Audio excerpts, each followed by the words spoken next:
Boulevard.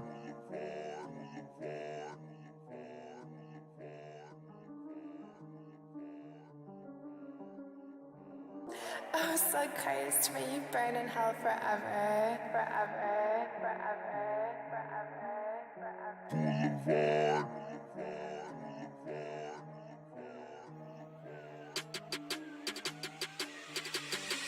Boulevard.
Hello, everyone, and welcome to Blvd Bullies versus the World, episode 5 million, day 5 million on a very long weekend. I'm joined by my co-hosts, my cohorts, my co-capitanes, Brian, the merch lord, and ringside Sean, utilizing Coors Light technology, already frozen from the Rockies. Hello, how are you? Good. You know it, baby. It's looking cold. You're looking cold, Sean. You know it. When those Rocky Mountain trains come running, you just keep chugging.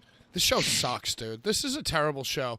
I don't know why. I guess my Skype, updated or something. So automatically. I don't know if it was automatically or if I'm doing something wrong. So I'm just you guys, are lighting up. You guys are lighting up when you talk. You're like different sizes.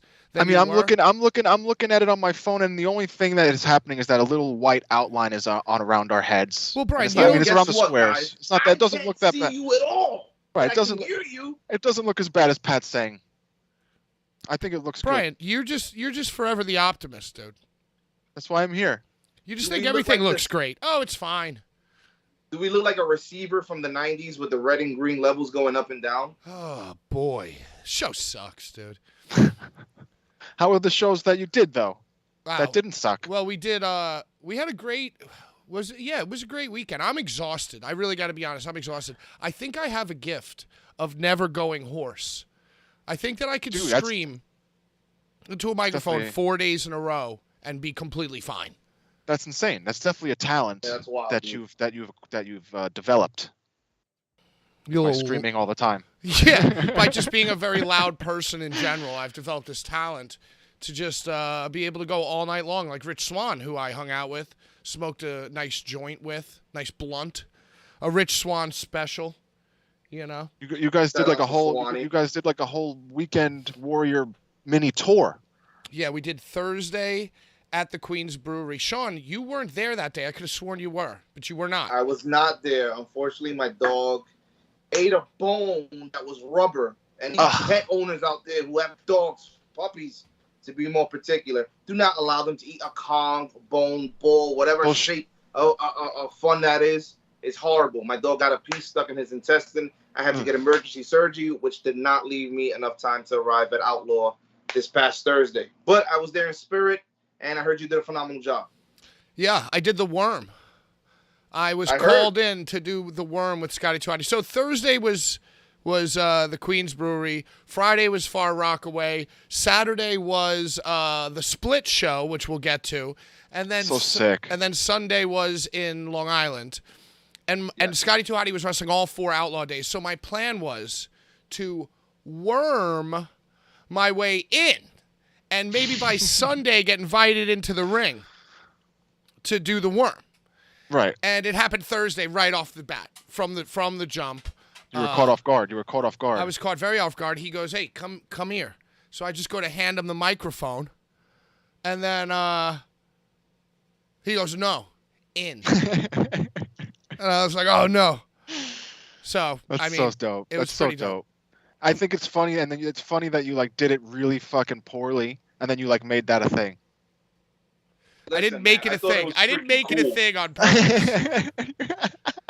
Is it that hard for you to do the worm? My body does not move that way, dude.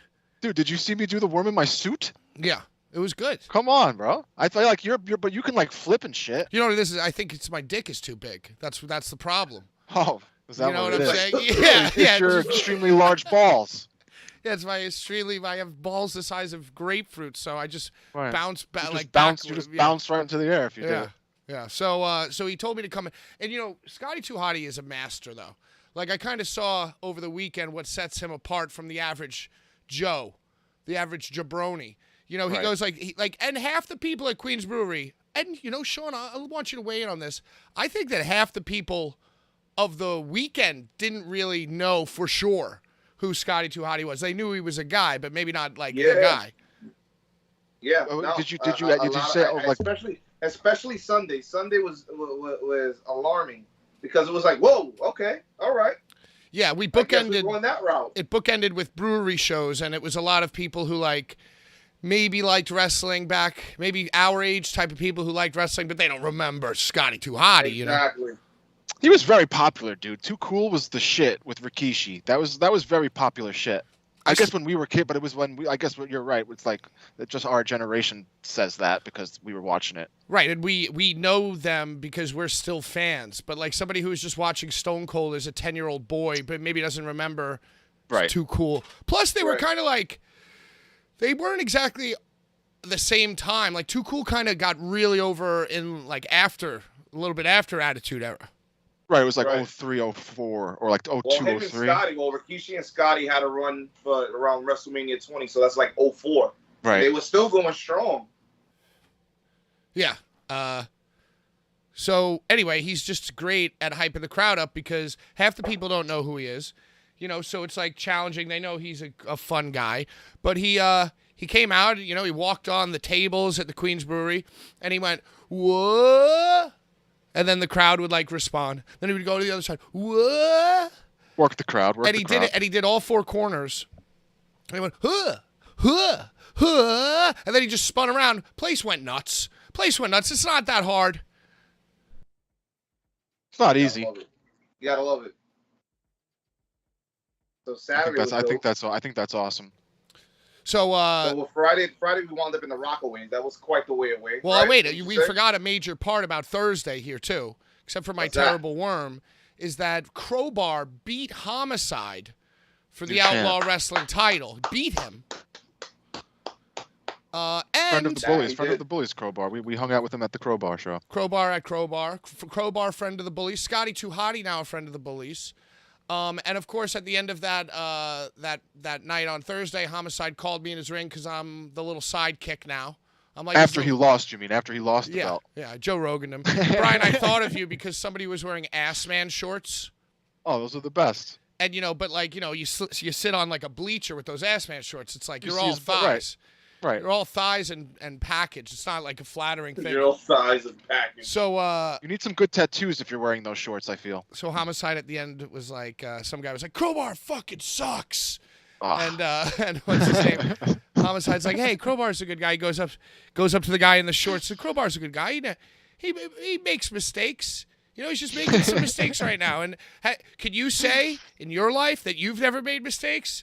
And I was in the ring with him, and I ran up real quick, and I was like those fucking shorts. And I just fed it, and Homicide thought that was funny. So we're like best friends. That's very funny. And then, yeah, Friday, Sean and I reconvened in Far Rockaway. Beautiful beachfront properties. Oh, yes. Yes. Island breeze is what I like to call it. The island breeze was great. Couple island I boys. felt like I was not in New York City at all when we got there. I was like, wow, this is very different. And everywhere we went, there was sand. Inside, outside, it was just sand everywhere. We opened the table, the sand just fell everywhere. Were you by the beach?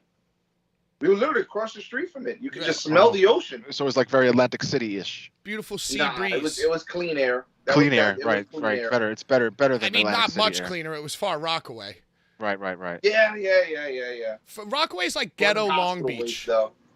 Right. Yeah, I it's agree. kind of I like agree ghetto with that. Long Beach. So Sean sold all his figures. There was a large contingent of children on Friday. Oh, yeah. Was it a thing? Was there a reason for that? It was a fundraiser for the fire department, right? Or the EMTs? Yeah, the, what's it called? Beach View, Beach Sea, Broad Channel. Some kind of volunteer fire department and ambulance service or whatever. Shout out to them. They Right, had hot dogs, they had burgers going, they had beer, they had water, they had snacks that you wouldn't even imagine be at a wrestling show. I like the beach setting too. I kind of like that for wrestling. It was cool, man. It was dope to see. I ate and drank. I ate burgers and drank beers for free, which is a welcome change. From me, you sold toys too, man. I sold a bunch of toys. The kids loved me. Took a bunch of selfies. The kids love PK. I'm for the children. It's the voice. It's the voice, bro. Yeah, maybe, but well, everybody after last weekend, everyone synonymously agrees that Sean has a better voice than me. No, it's different. It's just different. It's definitely different. It's like a different vibe, dude. Sean's like the fucking Howard Finkel, and you're like the fucking what's his name? What's the guy that did the promos? Mean Gene. You're like the Mean Gene, and Sean's like the Howard Finkel. You know what? Listen, this is what I'll take away from all that. I think that we just lock shit down, and a lot of people are fucked. Yeah, maybe. If half of those children grow up to be Bullies fans, we got the youth of the nation on our side. Youth of the nation, Dude, baby. People love the Bullies. People love the PK. And people love the ringside. Yeah, it's true. There's nothing wrong with that. The adults in the room love us too. You know, I could schmooze with the best of them. Cheers to them. Wild. How was your Saturday, Pat? Well, I want to tell you funny things from Friday. I was talking to Scotty Too Hottie, now friend of the Bullies. I was talking to him, and I realized while I was in the ring with him on Thursday that he was in WWF No Mercy. That's what I said to myself. It's insane. I said, this guy was in. So I said that to him while we were talking. We talked for like 45 minutes. It's cool as fuck. And like he punished me. You know, he punished me. And it's not punishment if you were you not interested? Well, so also on Thursday we didn't have a ring bell, so I just started saying 3, 2, 1, fight. And that's very funny. We got like the whole crowd into it, and it wound up being a thing. I fucking hated it. I thought I was so funny to start, and then afterwards I hated it. Scotty Too Hottie because it became a thing. He was like, wow, I really like that. That's awesome. You should do that every time. I was like, oh, thanks. You know, it means a lot coming to you. You were in WWF No Mercy. And he's like, oh, thanks. Yeah, 30 years. I was like, yeah, I never selected you. I never played as you, but. And I made him laugh huge, and he was like, no worm tonight. Fuck you. He's like, you're a prick. He was like laughing, calling me a prick. No worm. That's funny, dude. Yeah, and those kids, dude, they were all wearing black shirts after that night. They're never going to change out of those black shirts, and they're probably already making Wrestling News Twitter accounts for themselves. Yep. Right now. And the fireman handed me a large bag of beers. And then I woke up the next day with a large bag of water and warm beers next to my bed. So that was awesome. That's nice. So that was Friday. Are we missing anything else, Sean? No. What was the match? What was the match of the night on Friday? Do you remember the matches? What was that? Swanee and Alpha. Was it pretty cool? Yeah, Swan. Homicide and Encore also put on like a banger, and it was That's dope. That's dope. Oh yeah, I saw. I know remember. what they're watching right now. This was just great. Yeah. That was the match of the night for you, Encore Moore and Homicide. Homicide, yeah. That's sure. dope. So that was dope. That was awesome. Saturday we split up. Mm-hmm. Saturday Sean did Outlaw. Where was the it? Outlaw. It was in Bay Ridge, Brooklyn. And how was that? Tell me everything about that. Dude, it was dope, man. Got there early, set up, got the table. We did the merch thing. You know how we do. Next thing I know, Bushwhacker Luke is right next to me. Prince Nana's over there next to me with his stuff. So sick. Dude, it was great, man. Especially like the last time, you tossed me the reins. The microphone didn't work, so I didn't really get to have the whole in-ring experience of announcing. And, this time I was just in the ring, in my element, in front of the camera, getting the people happy, getting them rowdy the way bullies do. And then I got to, call a main event match. And I announced Rich Swann and Crowbar. And, oh, it's so sick. Can't get any better than that on a Saturday night in Brooklyn. That's cool as fuck, dude. Was that for the title? So, it was dope, man. And to top it off, Bull said, good fucking shit. And that was just a send off for me with a big thumbs up, like, Hulk Hogan, like, oof. Yeah, man, it was dope. Yeah, I was immediately contacted by the powers that be and they said, you know who I love? Sean. And I was like, Bull's yeah, me too. Bull's the best, man. But you guys simulcasted. You were actually doing something at the same exact time. Yeah, Dude, I it was wild. I was moving up in Double the world, booked, one double might booked, say. dude. I was just getting called Oos by Jacob Fatu. No big deal. That's insane. Oh, He's yeah. awesome. We Dude, did. Jacob, he's awesome. He fought friend of the Bullies Joey Conway on Saturday. How was that? Was that actually good? So it was a win. It was wrestling is now in somewhere New Jersey. I rode with Joey Conway and his girlfriend. It was great. It was the show put on by the SAT. So it was. That's their promotion. Yeah. Win is their promotion. Yeah, they worked with somebody and got some funding. And New Fear City was the camera people. Were the camera people. Got it. Pete Rosado and some other kid who knows the Bullies was doing commentary. Okay. I was doing ring announcing, and I guess what's her name? Sam? Sam from MLW was there. She's like a black-haired backstage reporter, I guess. Got it. She's She short, right? She was doing the backstage Yeah. interviews. Yeah, she With was the doing wrestlers. backstage interviews. All of 5150 was there. SAT, obviously. Chavo was there, friend of the Bullies. He wrestled?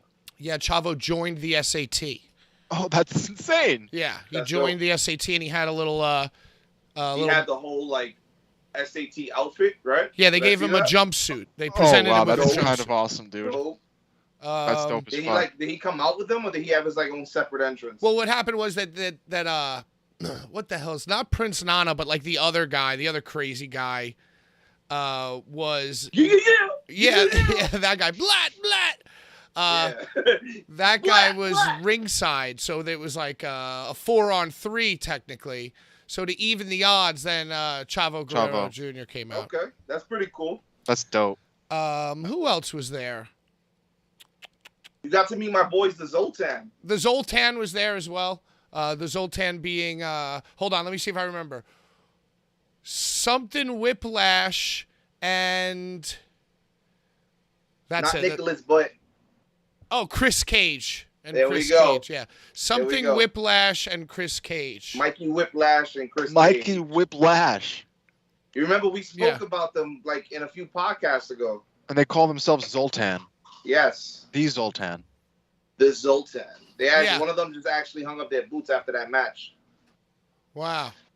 Yep, so the Zoltan are no more. It's just Chris Cage. Yeah, it was a foursome. It was a four-way. Four-way tag match. I accidentally announced it as a three-way tag match. So then I just got in the ring and I said, hey, guys, I'm sorry I did that. The $500 raffle is now $750. I just increased the amount that you win for the raffle to make up for it. Did you get a pop? Yeah, dude, everyone loved me. SAT loved me. So Jacob funny. Fatu loved me.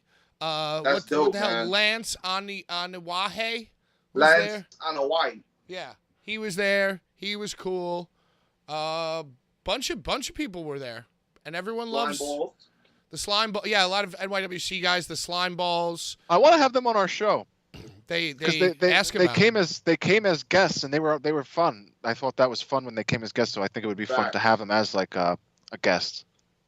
I don't. We've never had a tag team. We don't have enough room on the sofa, dude. That's true. One is really big and one's really small, so it's like one bull. Yeah, I guess so. Yeah, so Saturday was great, dude, and I got Wawa another night with free beer. Dude, that was so funny. We were driving there, and it was like, what the hell is this place? Taboo. It's like, oh, it's a North Jersey weird strip club. Okay, Taboo. We were like laughing about it. But then, the SAT, they employed raffle girls to walk From around. there? Well, I don't know, dude. One can only assume, because they were like, figure this way. They were approaching the sale of the raffle tickets pretty aggressively. Like you'd be sitting watching the show and you get a tap on your shoulder. They'd be like, buy a ticket. Hey. Yeah. Okay. So I don't know. But whoever they employed a lot of attractive saleswomen. Very smart. Yeah. And another night of free beers, another night of high fives and fun. Oh, Virgil was there. So The big old Verge. you know what's so funny, I Sean? kind of hate Virgil. What? Why? I don't know. I feel like he's like popular for being like a loser. He made it. Like us. But he's like, Popular for being a loser. what has he ever done that's like super sick? Oh, I don't know. Managed Hulk Hogan. I don't remember him DiBiase, ever managing Hulk Hogan. Andre the Remember it? Giant. I remember like Jimmy the Mouth of the South being the manager of Hulk Hogan more than Virgil. Yeah, but Jimmy the Mouth of the South has like a job somewhere doing something. Virgil doesn't. Hey, baby. What does Mouth of the South do? He I don't know. He works in like. He's a WWE ambassador, so whenever Right, they have that makes sense. those global With his events or like megaphone. special needs events, like where they do like the Special Olympics, he's one of the people that goes with Titus O'Neil. So he does that. That's He dope. works Hogan's Beach Shop. He does. That's so much better than I think He has Virgil. his own. He also has his own restaurant in Clearwater, Florida. Yeah. next How to about Hogan's. that resume, Brian? That'll teach you to talk poorly about Jimmy Mouth of the South I'm Heart. talking highly. I think Jimmy Mouth of the South is the man, and I think Virgil is a cock. Yeah, he hung Here around we with Ted go. DiBiase, dude. He was badass. Anyway, it's so funny because, Sean, you said that Luke Bushwhacker Luke, showed up to your show on Saturday. Virgil showed up to my show on Saturday. Bushwhacker's so much cooler. And it's because they went to the same Old Timers Day thing, I guess, together. Oh, there was a different event. There was like an old timers event. Yeah. Yeah, so there was an event called the Asylum Wrestle Bash, and it was held it was not too far from where Wynn was at in Roselle, New Jersey. So a bunch of the wrestlers and managers, they all scattered throughout the tri-state after the event and wound up in various promotions That's throughout dope. the day. That makes sense. Yeah. That's smart to do. I feel like that's So what was people do. funny With about like it people. was that Oh, sorry. Luke wound up having lunch with Virgil, Boom. and he was Good connected friends. I feel it was a little bully connection there, Yeah. and we wound up taking pictures with them and posting them at the exact same time. Yeah, they probably talked about us, how cool we were. Yeah, they must have. They must have. And so Virgil, because, dude, I was on my best behavior on Saturday because it was a new show. I didn't have a friend in the world, It's like, yeah, SAT are friendly, but they're like, You were employing with me to do Conway a too, job. though. You were with Conway. Yeah, but, I was, it's not like being an outlaw where I'm the Right. That's your home. That's your home base. Yeah, I'm like the elder statesman there, You're the Elden Lord. Elder Yeah. statesman. If I mess up, what are the wrestlers going to do? Nothing. Right. What do they do? They can't do shit, dude. I'm just kidding. Yeah, it was dope. So I went over to Virgil and I was like, hey, during intermission, I want to shout out that you have your table set up. He came from the other convention, set up his table. And he was like, oh, okay, cool. I was like, well, give me your info. So he gave me his info. I called him I made up the king of meat sauce. I just threw all those things out there. And I didn't make it up. Meat sauce? Yeah, he loves making meat sauce, dude. See, He that's has why. like jars of meat sauce. Yo, Sean, that's Dude, why. What? That's why Brian doesn't like Virgil as much as us, because he doesn't know about like the meat sauce, the Olive Garden. I don't eat membership. meat. The meat sauce mafia, the breadstick. Yeah. No, nothing. Double No. platinum membership at the Olive Garden. So he's like a good Nothing? old J. He has like a good old JR barbecue kind of thing. What? Brian, what is going on? This is with why. you? This is why he doesn't understand Virgil. No, I didn't know that. That you guys are opening my eyes. I'm gonna maybe have different thoughts of Virgil. Did you I know didn't know that he had a. Did you know he claims to have had sex with over 1 million women? Well, you didn't say any of this before. All you said that he doesn't do anything besides what he does. You didn't mention any of this until just now. All of what I just mentioned is what he does, so I was technically correct. Well, you didn't mention anything of sauce or sleeping with millions of women. I think when you hear Virgil, you associate both with the name. Nah, I didn't until now. But now my eyes are opened. He doesn't even understand the meat sauce. So anyway, that's how I got that photo. I got that photo for free. Virgil, notoriously thrifty, notoriously making people pay for every little thing. But I got the photo for free because I plugged his meat sauce mafia. Brian, Loganstein Urka getting on you in the chat. Are you even a wrestling fan? I don't know. I'm questioning my own life now that I didn't know that he had sauce. He's got all the sauce, dude. Did you eat the sauce? Did you try the sauce? Oh no, Brian, I'm not. You won't eat the sauce? No. What if it's like good sauce? Well, you can't eat it without I'm intrigued. breadsticks.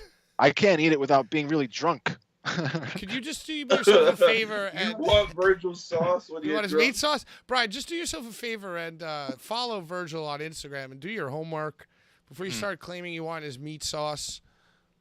I don't know if I do or not because now you're making me question it even more. Anyway, it's like a whole thing. I don't know. Anyway, I'm very proud and it's very impressive that I got the free photo with him because nobody gets a free photo. No, especially not from him. I got a free photo with Sabu, but I also gave him weed and perks. And he also smacked the chair into your head. Yes, that was awesome. Yeah, I didn't have to do any of that. You wouldn't want that? I didn't have to do any of that. I feel like that's something you don't have to do. That's something you just want to do. Jacob Fatu told me I look like a guy who smokes good weed. So that was awesome. That's a compliment. That's a fucking good. Yeah, your beard, the beard, bro. Your beard has grown in like immaculate. Oh, if I thank you. do say. Thank you so much. Thank you. You didn't even trim it. No, I just brushed it. It's insane. Thank you. Thank you so much. I'm growing in. I'm coming for you, bro. This is 2 weeks. This is 2 week growth. 2 week growth here. Jacob Fatu just walking around Saturday all day with no shoes on. And then, I always thank everybody. And at the end, I was like, hey, thanks so much. So much. And he's like, hey, Oos. I was like, who, me? He's like, and he complimented my personality. So were you like the Sami Zayn? You know what I'm saying? Kind of, kind of. I was like the Sami Zayn of Win. I'm for it. Yeah, it was pretty dope. Those guys love me. Those guys all love me. I'm sure Homicide missed me so much. He did. They said, "Where's my buddy?" I said, "He's not here, man." So, Sean, do you remember? I want to rewind to Friday. Do you remember the Homicide rib on me with the music? Where he kept playing the music, right? Yeah, I was trying to remember that. Like, what was going on? I completely forgot. What do you mean? Going, it was like a run-in, and they didn't want to leave the ring. Right? The thing was that okay. So the thing was that they weren't gonna leave the ring, and then Rich Swann was gonna make the save. Yes. But then they just played the Audacity's music for like 5 minutes. So then he's just standing there. He's like, "Yo, what the hell is going on?" I was like, "Please leave the ring," because that's what Homicide told me to say. He's like, "Just tell them they gotta leave." I was like, "Guys, you have to leave, please. I implore you." And then basically Homicide just let the music play. Then I look over to the music person. I'm like, what the hell? Homicide's just standing there laughing. Yeah, I'm like, good old homie. Rib. And then Sunday was beautiful. I got a little color on Sunday. Sunday was the culmination. Yeah, and by color I mean a little tan. I meant a little tan. Sunday we played a little cornhole. Did you win? I don't remember. Pat won. Well, I mean, I'm a cornhole enthusiast, so I just force people to play, and they're, they just learn. Played Pat won. A B fell in his beer. normal Sunday in the sun, kicking it back. We hung out with Jibby and Rose. It was awesome. Shout out to the Gypster and the Roaster. That was fun. We sold some figs. We sold some merch. Sold some tip figs. Sold some merch. You bought a Kaysen 316 shirt. Shout out to Kaysen. Show love, show support to the homies that's always in the chat. Which is great. Right? That's what we do. I got wasted again. Not that bad. Not that bad, but like I was so hungry and so wasted. I ate like a grilled cheese and a double cheeseburger in like 30 seconds. Yeah. How was the food from that truck? Because a amazing, lot of people get food from there. Amazing. Ooh, there was a truck. Yeah, it was. They had like a mac and cheese, bro. They had a grilled cheese like brisket, perfectly like a toasted barbecue truck. Oh, so good. And to bookend the weekend, I once again completely botched the worm. Yeah. See, but I think it's funny that you always botched it. You didn't like do it. You say that you can't do it. Which I don't believe. I think that if you tried, you could do it. It's tough, dude. It's tough. You do yoga, bro. You do yoga. Yeah, I know, but I mean that's just you not could do a worm. You just don't understand the movement. My like house phone is like ringing off the hook. Can you hear that? Yeah. It's probably not even anybody important ever. Double call though. Jeez. Yo, yeah, food truck. I hate those. House phones. You should get rid of. You should just get rid of your house phone. I know. It just He sits said there. a house phone. Queens Brewery. I mean, not Queens Brewery. Great South Bay Brewery always has dope trucks. I don't think I've ever encountered the same truck twice. It's like That's empanada. Do they hire different Remember trucks? that? The empanada, the last time we were there, the empanadas, they were banging. Oh, and the mac and cheese. Yeah, dude. So, Yeah. but how does that work? How does that work? Do the trucks hit up the event, or do they hit up the trucks? Does that even? I don't know. That's interesting. Maybe the trucks. What kind of question is that? It's interesting to me. You say it's a different truck every single time. You'd think that it's like a same truck. Imagine they getting us and they just like pull a sticker off of it and just put a different one on every time. It's the same food. If it was really good. No, it's so good. But dude, the food was great, man. The last time we were there, the Pat said we had empanadas, he had mac and cheese. Food was banging. Jibby went this time. He had Cajun seasoned fries. I was like, these are great. Yeah, I think it depends on the day. It was phenomenal, nice and cold, and the wrestling was even better. Crowbar and Encore, they went on to have the main event. That wasn't that bad, right, Pat? No, it was dope. Crowbar with Kevin Sullivan. We touched Good old hands. Taskmaster. He's just a funny, wily, crazy old guy. I saw Kevin splash something in somebody's face. Yeah, he was doing all types of wacky stuff. with the fingers to the eyes. So funny. He just wore like a regular like golf shirt. You know, he just like woke up and was wearing like a mesh, not a mesh, like a, I don't know, like an old guy shirt. He was just comfy. My guy was comfy. He was chilling. Yeah, it was amazing. And, you know, listen, all weekend, Thursday, Friday, Saturday, Sunday, I openly smoked weed all over the place. So, it's legal. In honor of that, for those 4 days, I'm hereby disbanding the rule of smoking a joint right here, right now. Can I hit bong? Can I hit bong? No, you can't hit the bong. The bong is just like overkill, dude. I see you setting it up. I see it's like the same thing. I have it. I see you reaching for it. Sean, what else happened on Sunday? It was like a good crowd, but we were all like, everyone was outside. Yeah. So it was like the sound was going straight up. Went down. Yeah, and you know what? That was the only goal, is that I had to finish before the sun went down. Yep. And then I wound up going out and getting wasted with Bull on Sunday night. And nice. That was great too. Yeah. Very nice. So what is on the horizon? What is new? What's happening? Oh, well, dude, yeah, that's a great question. You know, Outlaw is going to be running Melrose Ballroom in Queens in February. There a date? February. Yeah. So we got a show coming up in September with a few good surprises. And, you know, I'm sure that we'll run October, November, December, maybe January off, and then boom. Yeah. That's Before very we know exciting. it, it'll be here. Oh, yes. Fucking time flies, dude. Well, you know, it's crazy. They announced, Bull and Homicide came out and announced that it was going to be Melrose Ballroom in February with Badass Billy Gunn and the Road Dogg Jesse James in action. In action. In action. So, did you hear that Road Dogg is just rehired with WWE? Yeah. right, that happened like the next day. So I don't know what's gonna happen. I don't know if he's. Oh, do you think you think it's affected?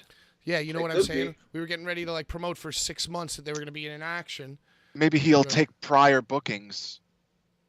Hopefully he'll honor it because he took Honor that the booking booking. before the signing. Right, you know? right. I don't know. cross our Doesn't fingers on strike that, me because as anything that's actually gonna happen. He's gonna what? Like, not. He's gonna take a wrestling booking. You know what I mean? No, Like, he's probably getting paid so fucking lovely with his new fucking job that he just got back. Well, he took Jeff Jarrett's old position because Jeff Jarrett's now out. Right. They canned Jeff and they brought back James. Yeah, right, they and brought Shawn back Michaels Brody. is now head of like talent Right, they- development. Yep. That's big, man. That's a whole like. It's crazy. It's basically Wow. DX running shit. Everyone's getting a job, dude. Yep. Everyone is getting a job. But they had the job. Like Shawn Michaels and Road Dogg both were doing something, but then they both were released. Well, So not weird. Shawn. Shawn. Oh, was Shawn, released. Shawn, It was yeah, just, Shawn. Road Dogg. Shawn, But Shawn, yeah, both now are in bigger positions than what they once were. You know what I'm saying? So yeah, it was a step down for them, but now this is like a triple bounce back. So for sure. kudos to them for that. That's pretty Facts. big. I'm not really big into Johnny Gargano having come back on Friday, though. It's like he brought back Gargano, Hit Row, and Karrion Kross, and everyone's flipping their shit. And I think, I don't know, they're kind of lame. And also, Road Dogg was definitely one of the people who was like in the crew while WWF was being ruined for years too. It's not like Road Dogg had these like amazing ideas that like, I don't Right. know. I mean, maybe Vince was like, maybe he was under Vince's thumb, but it's like, don't forget that fucking Brian James or whatever is responsible for like shitty TV as well. Mm-hmm. I think Gargano, quality matches. Gargano's pretty fucking funny and awesome. I think I'm more excited for Gargano than Karrion Kross. Oh, I'm not excited Honestly. for either. I mean, I don't really care about Karrion Kross. I think that I've liked like Gargano's matches that him and Tommaso Ciampa had, and like even the matches with like Adam Cole, just like insane matches. Yeah, His you know what NXT I think this is? I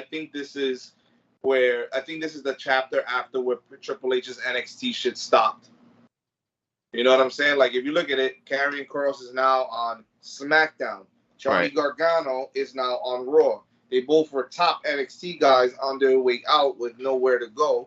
You know what I'm saying? Karrion wound up on Raw, coming out looking like a dominatrix. Right. And then Johnny Gargano went, you know what I'm saying, just to be with his wife because she had a baby. But now he's back. So maybe these were the original plans for him with Triple H. But from what it looks like the black and gold brand is just being brought to Raw and SmackDown now, like the original black and gold brand. Right. I know what you're saying. What do you think Vince McMahon is thinking right now? I don't know, because you know what's funny? Like Rose and I was speaking yesterday, and we were looking to see like how much WWE makes, and along the paragraph of reading that, it still shows that Vince McMahon, he still has a very big say in the company. Whether Well, he owns stock in the company. He owns stock.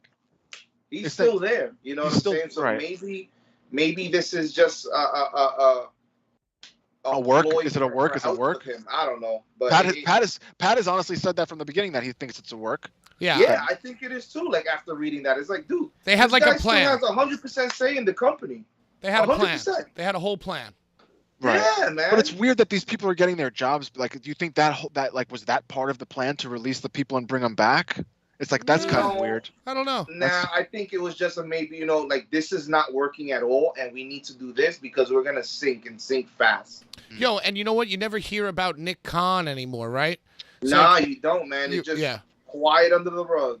You were hearing all this shit about Nick Khan and how he's influencing Vince and he's influencing the trimming down of the roster and all this stuff. Mm-hmm. And what, like Nick Khan is still in the company. Nick Khan still has the same job. So like, What where is did his he job? go? What is Nick Khan? What is Nick Khan? He's a president? He's I have no idea, honestly. co-COO with Stephanie McMahon right now after Vince McMahon stepped down. So he's right. He's above right there with Triple H and Steph. He sits right there at the top with them. Yeah, I mean, maybe they just said like, yo, we love Vince, but now that he's not around, Vince is a one of one, right? So Correct. he's the only, and like they weren't shitting on him either. They think that everything Vince did was great, right? Right. Hey, he was the CEO, COO. He was everything all at once. None of us alone are going to be able to do that. So, Nick Khan, you handle the business and the TV and the money and the corporate side of things. Stephanie, you handle like the philanthropy fucking side of things. Triple H, you hire the wrestling side of things. And we're going to keep ourselves all separated. And, we'll talk together on certain things. But day-to-day operations, let's just split up our duties. Right? Yeah, that's it. And Vince, Listen, and Vince it seems to have been working very well. And Vince was like, "Yeah, Less of a I headache. agree." Less of a headache. And yeah, it's very. I mean, who the hell knows honestly what the hell's going on? But whatever they're doing is definitely, and I think they're making it more intriguing that people are talking about it. It's like making people want to watch it more. You think it's like just bringing more eyes to more their enjoyable shit. now. Is it actually It- more it- enjoyable though? They're definitely doing different shit with like the whole like they're doing the backstage shit. They're doing more like fighting in the crowd. They're just like doing like more like brawl outs. Are the matches better? Are the matches longer? Rollins and this guy brawling. I would say it leads then into the crowd. And you know what? Hey, we didn't forget about you, Pyro. Hit that Pyro right after they just had this brawl. It's a whole. That was weird. Did you see Raw? Did you see Raw? That whole intro was so weird. Approach. They did it started with a brawl of Rollins and Riddle, and then after the brawl, the pyro just went off and they did the intro of the show. And I've never seen. It was like very strange. It was strange. It was more strange than like dope to me, because like why not just do that in the beginning? Want to love a pyro right in the beginning. It makes me hype. Like they should have did a pyro into the brawl. It's like people are hyped from pyro, then fighting. Yeah, yesterday's Raw was very early 2000s, like right after the pay-per-view Monday Night Raw. It was a really good Monday Night Raw yesterday for some reason. Trish was there. The Trish thing was funny. I thought she was very good on the mic. She made me laugh. Bailey's like shitty. I think Bailey sucks. KO and Gable had a great match, Pat. A great match. Who? Gable has been just like this, like quiet, like I'm gonna come out here, I'm gonna have bangers. And bro hit a flying headbutt. When's the last time you see a flying headbutt on Monday Night Raw? Like a legit, like a Owen Hart style flying headbutt. Maybe Daniel Bryan. Yeah. Daniel Bryan did a headbutt. Used to do a headbutt. Yeah, KO came out with his duct tape T-shirt. KO is dude. The duct tape T-shirt made me hype. I will say that. Yep, and he ended it with a pop-up power bomb. So old KO is back. That's pretty cool to see. Gable's been underrated to me for a very long time. He's just been I loved him with his long hair with what's his name, the Kurt Angle's son. Jordan? Yeah. Oh right, Kurt Angle's son. Yeah, Kurt Angle's son. I loved when they were. What was their team name? Alpha Academy. Alpha Academy and NXT. They were fucking awesome. No, it was American Alpha. American Alpha. The Alpha Academy is the team of now. That's funny that they call it the Alpha Academy. But speaking of teams like that, how about like the Ascension? How great were they? I put over the Ascension all the time. I love supernatural beings. Like Brody King. Brody King. Right. Well, Malachi Black. That whole I'm a big I'm a big fan of that shit. Yeah. I love that. You know who in Deathmatch. I don't mean to like skip over anything, but like Deathmatch. Do you guys watch Cruel at all? Cruel's crazy, dude. I remember he's the first person ever to do like an Undertaker style kind of thing in Deathmatch. Like who's ever done that before with like a sit up and like the whole monster kind of like vibe. Well, he pulls it off. He pulls it off. He gives me Dr. Frankenstein vibes. Dude, he's a ginormous, scary man. Yeah. And he just has that vibe of like that's what he should be doing, and I love that he does that. I love the supernatural shit. Well, if we're gonna talk about Cruel, wasn't he in ICW this past weekend? Yes, ICW ran the two shows that were awesome. Who did he go against? Because did he go against a chick? Dude, well, they did the ultra-violent vortex the first night. So the ultra-violent vortex, I had no idea what it was until the day, but it basically was they didn't announce the match card. So it was just like the matches were unannounced and it was just random matches. And I thought that was different and awesome. The matches were cool as fuck. The main event, Cruel wrestled in with Schlack, Mickey Knuckles, and Sadika in a 4-way match. And that was the match of the night of that of the Vortex. It was insane. This I don't remember the last time I've seen a Bat fatal and I were 4-way. Just outlaw, you know? I don't think we watched anything else other than outlaw. There was so much shit. Yeah, there was a We lot had of stuff. wrestling. We going rose. on. We already blatantly disregarded our right hand raise and didn't watch Circle 6. Oh, was that this weekend? That Yep. was. Oh man, we're all going to hell. Vegas, right? We're all going to hell. We're all going to hell. It was sold out. That's what it was like, sold out, like with their soul, right? Was that what it was called in Vegas? Yes. What was it called? Sold. Something like that. Something What? about someone's soul. Do you have the results for that, though? I have the results. The You have only the match- name of the Let's damn event? read the results. Can I hear the name of the goddamn event? Yes. What was it called? Sold? Sold out. It was called not Sold not Out. like you sold it out with money, but like your soul came out sold out. You know what I'm saying? I thought the only match that really mattered to me was the match for the qualifying match for the belt, which was it was the scramble, and it was Ricky Shane Page, Casanova Valentine, Keita Murray, Cody Lane, and Masada, and Vinny Massaro. And Ricky Shane Page picked up the win, but he did it by doing the Eddie Guerrero disqualification, and he skewered himself and pretended it was Masada. Wow. And I thought that was very funny. That's amazing. Wow, that's He's creative. like him skewering himself and like laughing and then like pretending it, and then he was dude, it was very funny shit. Creative. Very creative. So you did And watch it, Brian? I know. I have the results, and I only saw the clip. I saw the clip of him skewering himself and then getting disqualified for skewering himself, pretending that it was Masada. That's It amazing. was cool to see new And things so like now, that. the match that is happening is the hybrid ladder match. That's the only thing I care about. That's what I'm saying. That's the only match that really mattered from that night. And the hybrid ladder match, it's Atticus Koger, now Ricky Shane Page, Zachary Wentz, and who's the fourth one?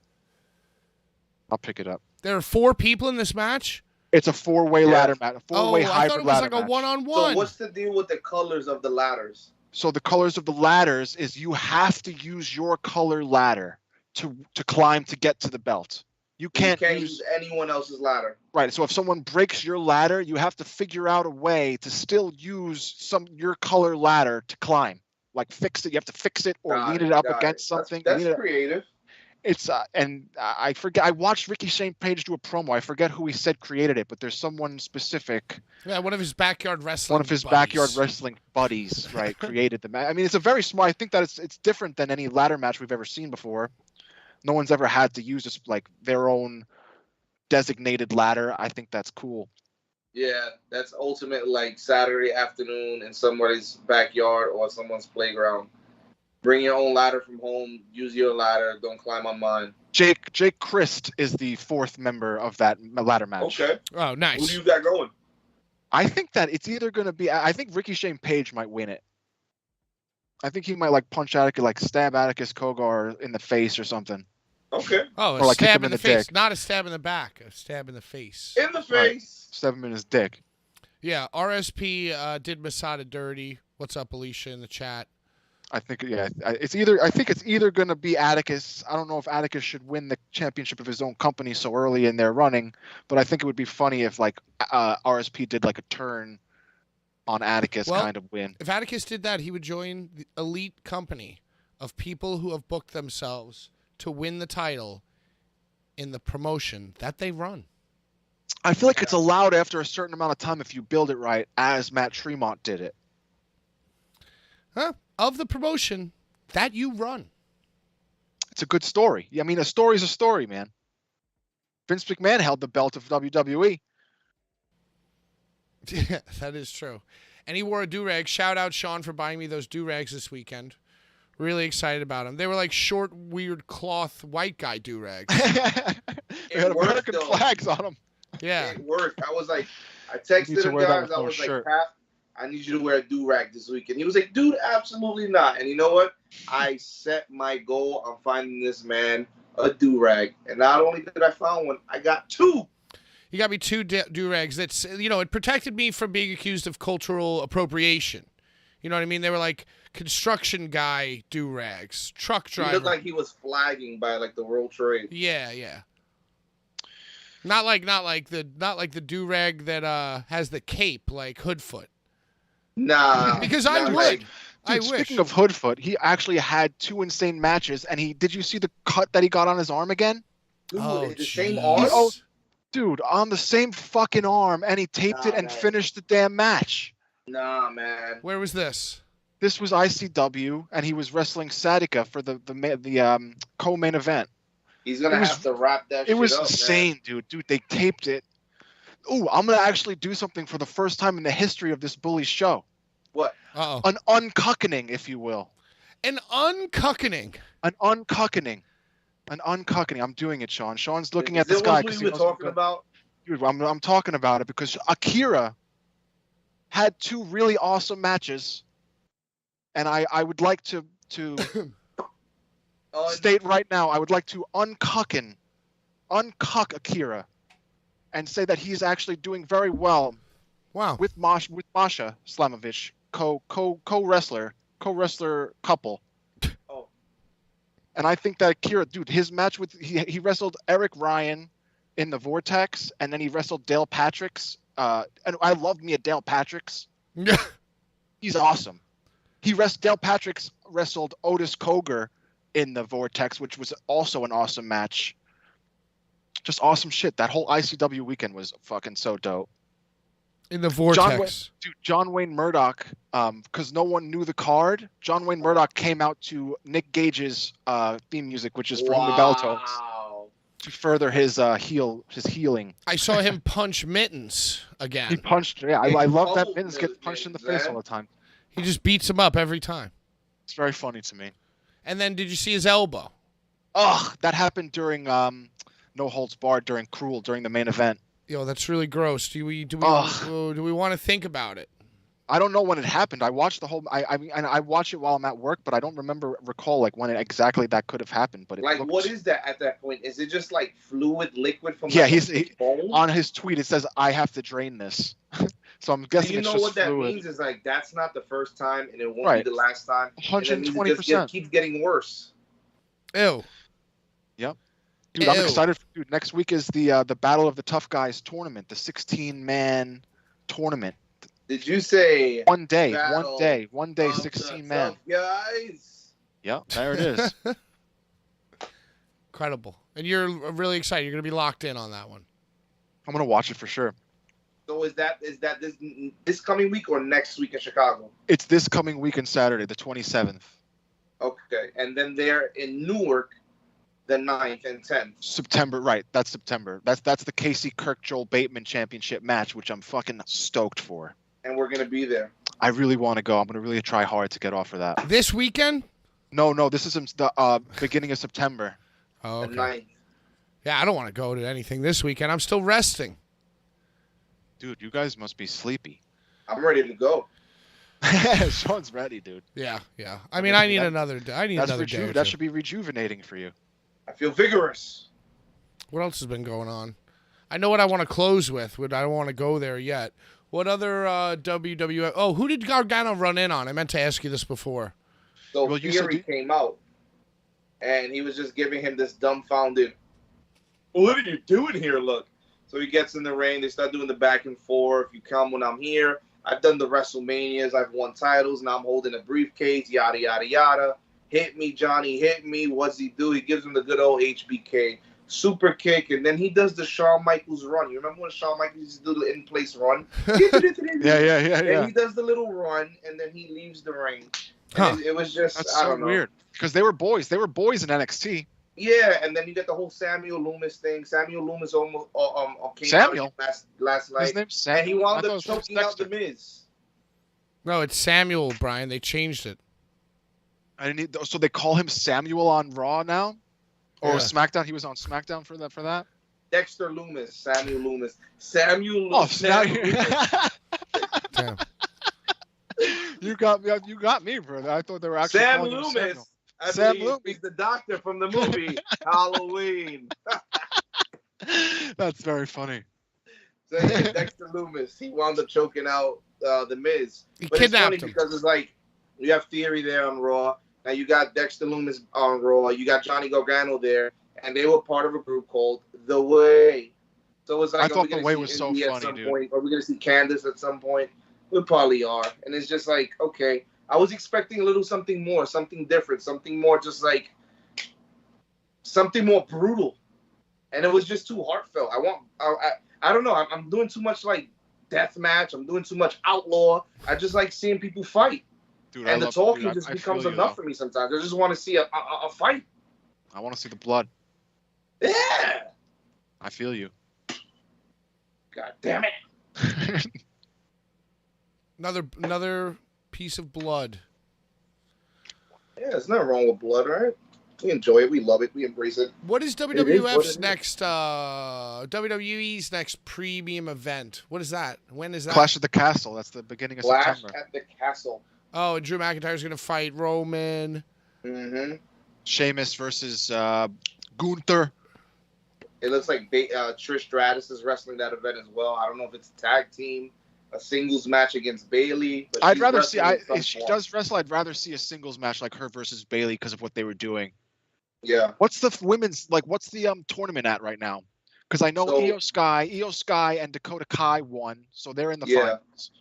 So the SmackDown girls, Nikita Lyons and Zoe Stark, got eliminated because one of them got hurt, and they just Right. wound up just scrapping the whole team. So in place, they send JC Jane and Gigi Dolan. What happens? They win the match, and now they're hurt. So now they're out. Oh So my now god! what they're gonna have is a losers second chance match where Oh, the some fatal of the teams four way. It's a that fatal lost 4-way. have the chance to advance on to the round. I guess to then, be at the semifinals, and then Right. they'll take it from there, and then we'll see new tag team champions at Clash at the Castle.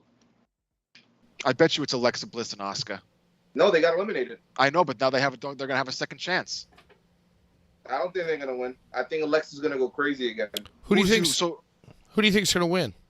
the fatal 4-way I'm talking about to get Oh. into the finals. Because I still think the Um, winners are going to be Control. The I'm Control gonna is winning say those titles. Nikki and Doudrop. And that's the I SmackDown. hate Nikki SH so much. And I think only that. I think only them, because they're going to Clash at the Castle. Doudrop and also Nikki ASH. They're I don't know where they're from, but I know they are of European descent. They're going to Europe, so Right. why not have two women of They're Scottish, I European think. descent go out there and Scottish. fight for titles? Yeah, Nikki You know what I'm saying? ASH is Isn't she Scottish, Doudrop? I'm not sure about Doudrop, but I know that I think that I hate Nikki ASH. It's the worst name ever. But I think she's Scottish too. Or Yeah, so she's it Scottish. only makes sense. It's fitting. You send them out there. This is the first time they're ever going to be in such a capacity, unless they're at the O2 Arena in London. So you're saying the finals is going to be Doudrop and Nikki ASH versus Control, Yep. Io Sky and Dakota Kai. Yep. At Yep. Clash of the Castle. Yo, I think that you know makes what? sense, too. I haven't been watching a lot of WWE. So like since it started to become quote must see TV again, I haven't Right. really been watching. But it just occurred to me that this Clash at the Castle show is going to be sick. Yeah. Yeah, it's going to have like some like what's that one? Canadian Stampede or like It's going to have SummerSlam very '92. European- It's the first time they're doing an event there in a very long time, right? You remember when they Yeah. used to do a show called Rebellion, Right. and it was in Europe? So this is, I think, the first time since Rebellion that they're out there. Well, I think even Rebellion was somewhere else. I think this is since like what Pat's talking about, the Stadium Stampede. I think that's the last time they were actually did an event in Wales. Well, no, Stadium What, Stadium- Stampede was in Canada. It Wales, in I think, Calgary. was that was Calgary in '97. yeah, I think Wales was like SummerSlam '92 was in like Wembley. 92. Right. Like it's gonna have some like 92 was in Wembley. Wembley. Yeah, it's gonna have some 92 Wembley was Wembley vibes. Stadium in Wembley, England. They've never done the O2. They've done the O2, but like for pay-per-views, like I said, like Rebellion, and sometimes it's like Capital Carnage and stuff like that. But I remember one of them. I don't know if it was Australia or where it was. I remember the main event was Rock, Triple H, and Hogan, and I think that was the very last time that they were out there doing a big pay-per-view like that. That was like WWE Hogan. Yeah, like it was like Hogan it was his last title run as undisputed champion, and then he went up against Rock and Triple H in a triple threat match. I could be wrong, but I remember that being. I don't recall that shit. Pay-per-views. Well, anyway, I think the show has the potential to be dope with Triple H tweaking things, them getting the right like European, UK style wrestlers around. I think it could be like dope. Like the crowd could be really loud, really into it. And hey, young Jimmy T, super chat. You ready for this super chat? $5. Does anybody know how Joey Janela is doing after that mishap he had? Well, I'm going to tell you right now. The super chat just won our giveaway prize. Our Was surprise, that young Jimmy T? The young Jimmy T just won. Young Jimmy T. Young Jimmy T. We're going to give you a choice, bro. We're going to give you a choice. Wow. You're either going to get the GCW Frisbee. Wow. Premium item. GCW Frisbee or the John Moxley Upper Deck trading card. Woo! Incredible. So you choose. We ship it. You win. Congratulations. I didn't know that Joey Janela had a mishap. Was he? Could you go, Brian? Do you know about this? I know that he won the title in DDT, and then he's over in Japan right now. He jumped off the ladder or something like that, and like step onto like Legos and like really hurt himself. I don't follow Joey Janela at all. Oh, okay. So I don't know. Also Pest _ in the chat. Who got uncucked, Brian? While we figure out what happened to Joey Janela, can you tell me? Can you run through one more time? Who got uncucked and why? Yes, the first person ever to be uncucked in the history of the Blvd Bullies versus the World is Akira, because of how awesome that I thought he did this weekend. And I will say that when I went to the Deathmatch Circus back in 2020, I believe it was, I bought a shirt from Akira and smoked weed with him before he became a cuck in my eyes. But now he's uncucked, for the record. Can we read back that question? What he asked? He's asked something about Janela and something WWE. What did he say? Yeah, well, I'm trying to figure out about the Janela mishap. If anybody knows about it, please talk freely in the chat. Oh, what's up? Feet thing? Yeah, are you talking about the fire on the foot thing? That was a while ago. Well, that's the only thing, the mishap that I can remember. Yeah, and I mean, I'll tell you this. He also like jumped off a ladder onto like thumbtacks. Huh. That I know. Well, yeah, if you're too crazy. The most recent stuff I know personally about him is that he's in Japan. He won the DDT Pro something title, and they love him over there, and everything's great. And he's talking about, I just Googled anything. He's not in AEW. He's saying that he makes more money not being in AEW. I believe that. I believe that he would say that too. You don't believe, but he wasn't doing shit in AEW. He's probably just collecting a stupid check. Yeah, I don't know. I was just making more money selling merch in fucking Japan. I was just being an asshole. Also, before we get to part 2 of that young Jimmy T, Acefield Retro Wrestling. What up, Blvd Bullies? It was great seeing you at Outlaw, my man. Ring announcer goals. Bret Hart. Yo, dude, thank you. Thank you so much. I didn't even know that was you. You know, I've taken, Sean, you witnessed this on Friday. I've started to just look every single person in the eye and thank them for coming. That's my new thing. I just go, and then like I thank him for thank you. Hey, person sitting right next to him, thank you. Thank you for coming. Thank you for being here. Right? And you know, the shows weren't really that crazy good. You know, it was like there could have, you know, it's not like we're performing in front of 500 screaming GCW fans. You know what I mean? Thursday. It's a punk rock show. It's a punk rock show, bro. Thursday, I think, was the best crowd.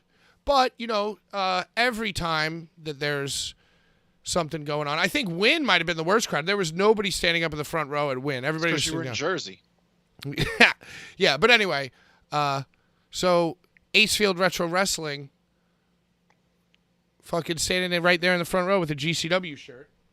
Yeah, he was chilling, dude. And I was talking to him directly in his face the whole time while I was ring announcing.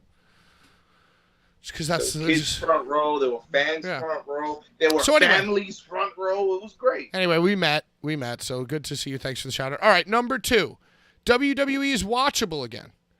Yes, that's what we're talking about right now. We're actually talking about how Clash at the Castle might, in fact, be pretty dope. Yo, you know what I hate? Sidebar. You know what I hate? How, like, what? Dragons and castles are coming back, like, with the Game of Thrones prequel show, which I have I was a Game of Thrones fan. I watched all of Game of Thrones as it came out, and I have no desire in my heart whatsoever to jump back in that universe, let alone watch an annoying family full of blonde people talk about fucking dragons and rule over the realm with dragons. I think that's lame. And then only to exasperate it further, it just so happened that I was watching their most heavily advertised during program, which is AEW. So during AEW, I got to watch their graphics are about the Game of Thrones dragons thing.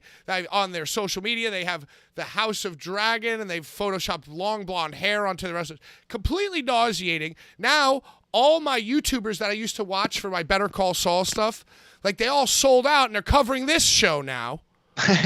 So it's like, I don't want to watch these Saul YouTubers. They're just trying to hop on the next, see episode 1 explained. Shut up. Unsubscribe, dude.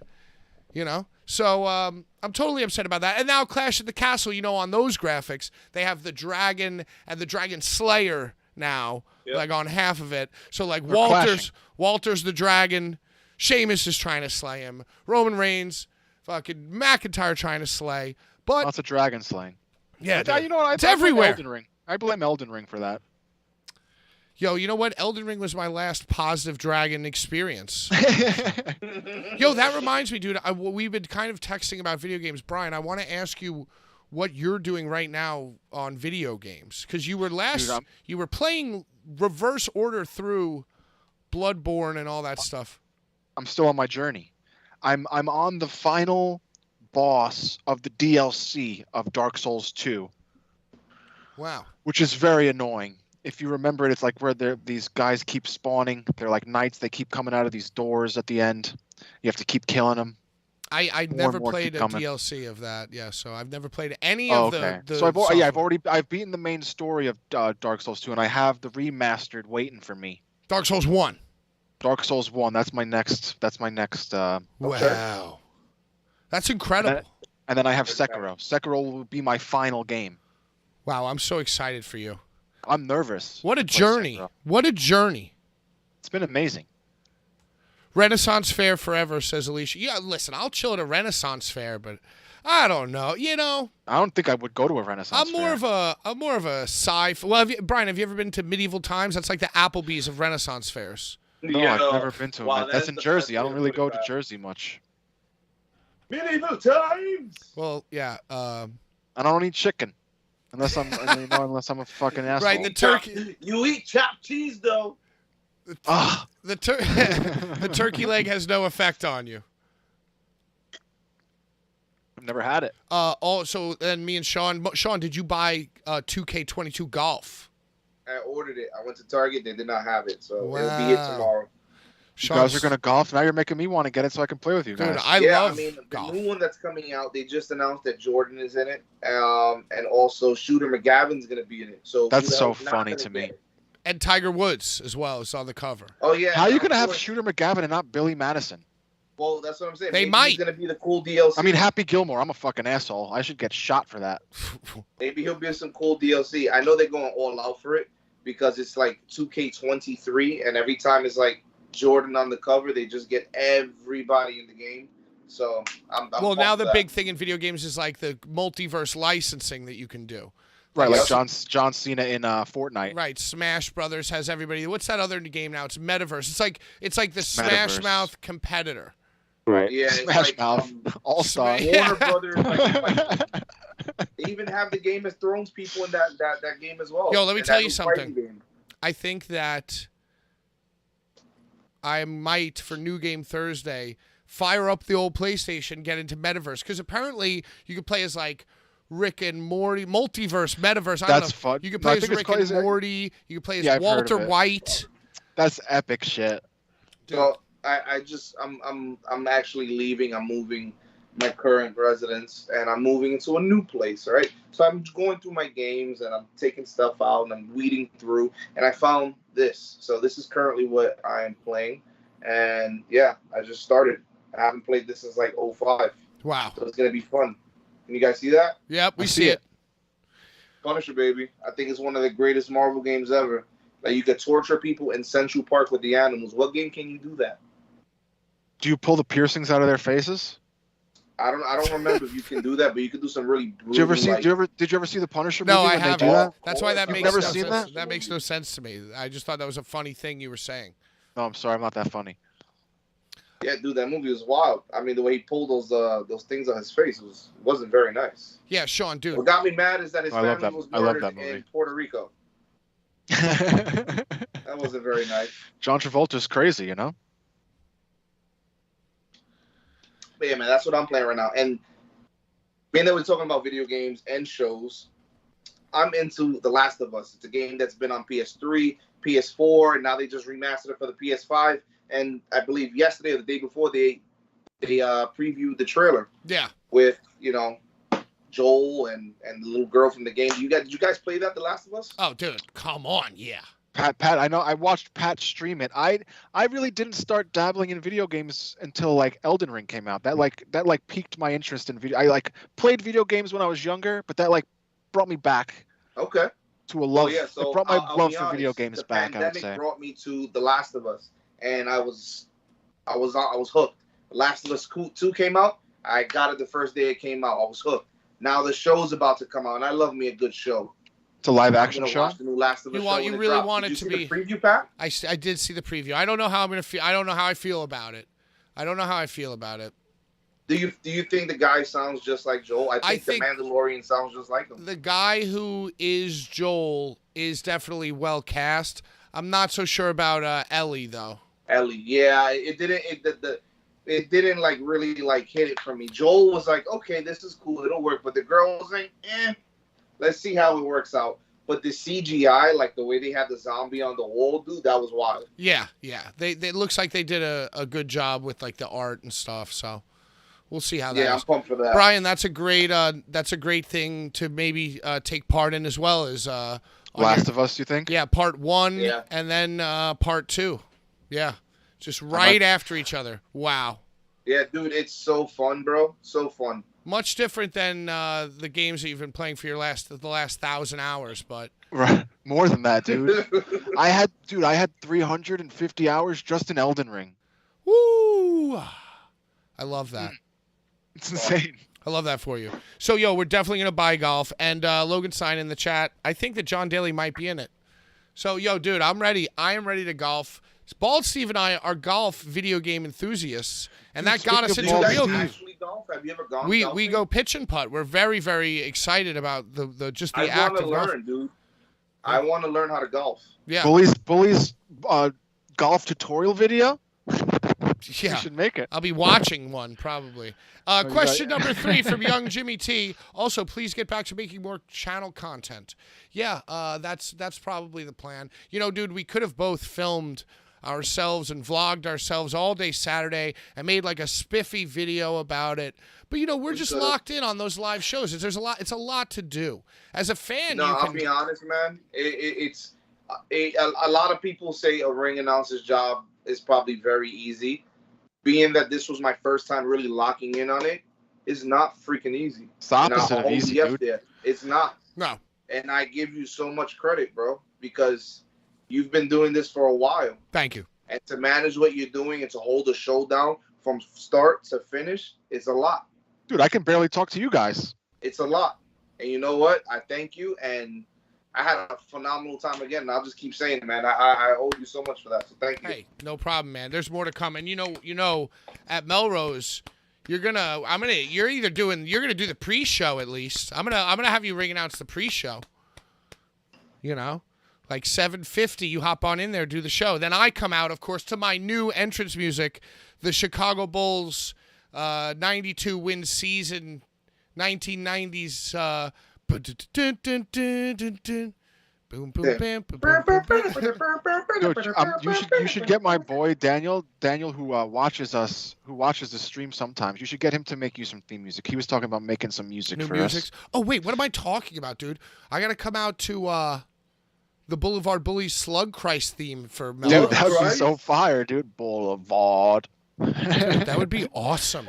I want to put that shit on like Apple Music. I feel like we should put this podcast onto like Spotify. Sure, Brian, that's a great thing for you to practice doing during the week. Learn about how to do that and do that.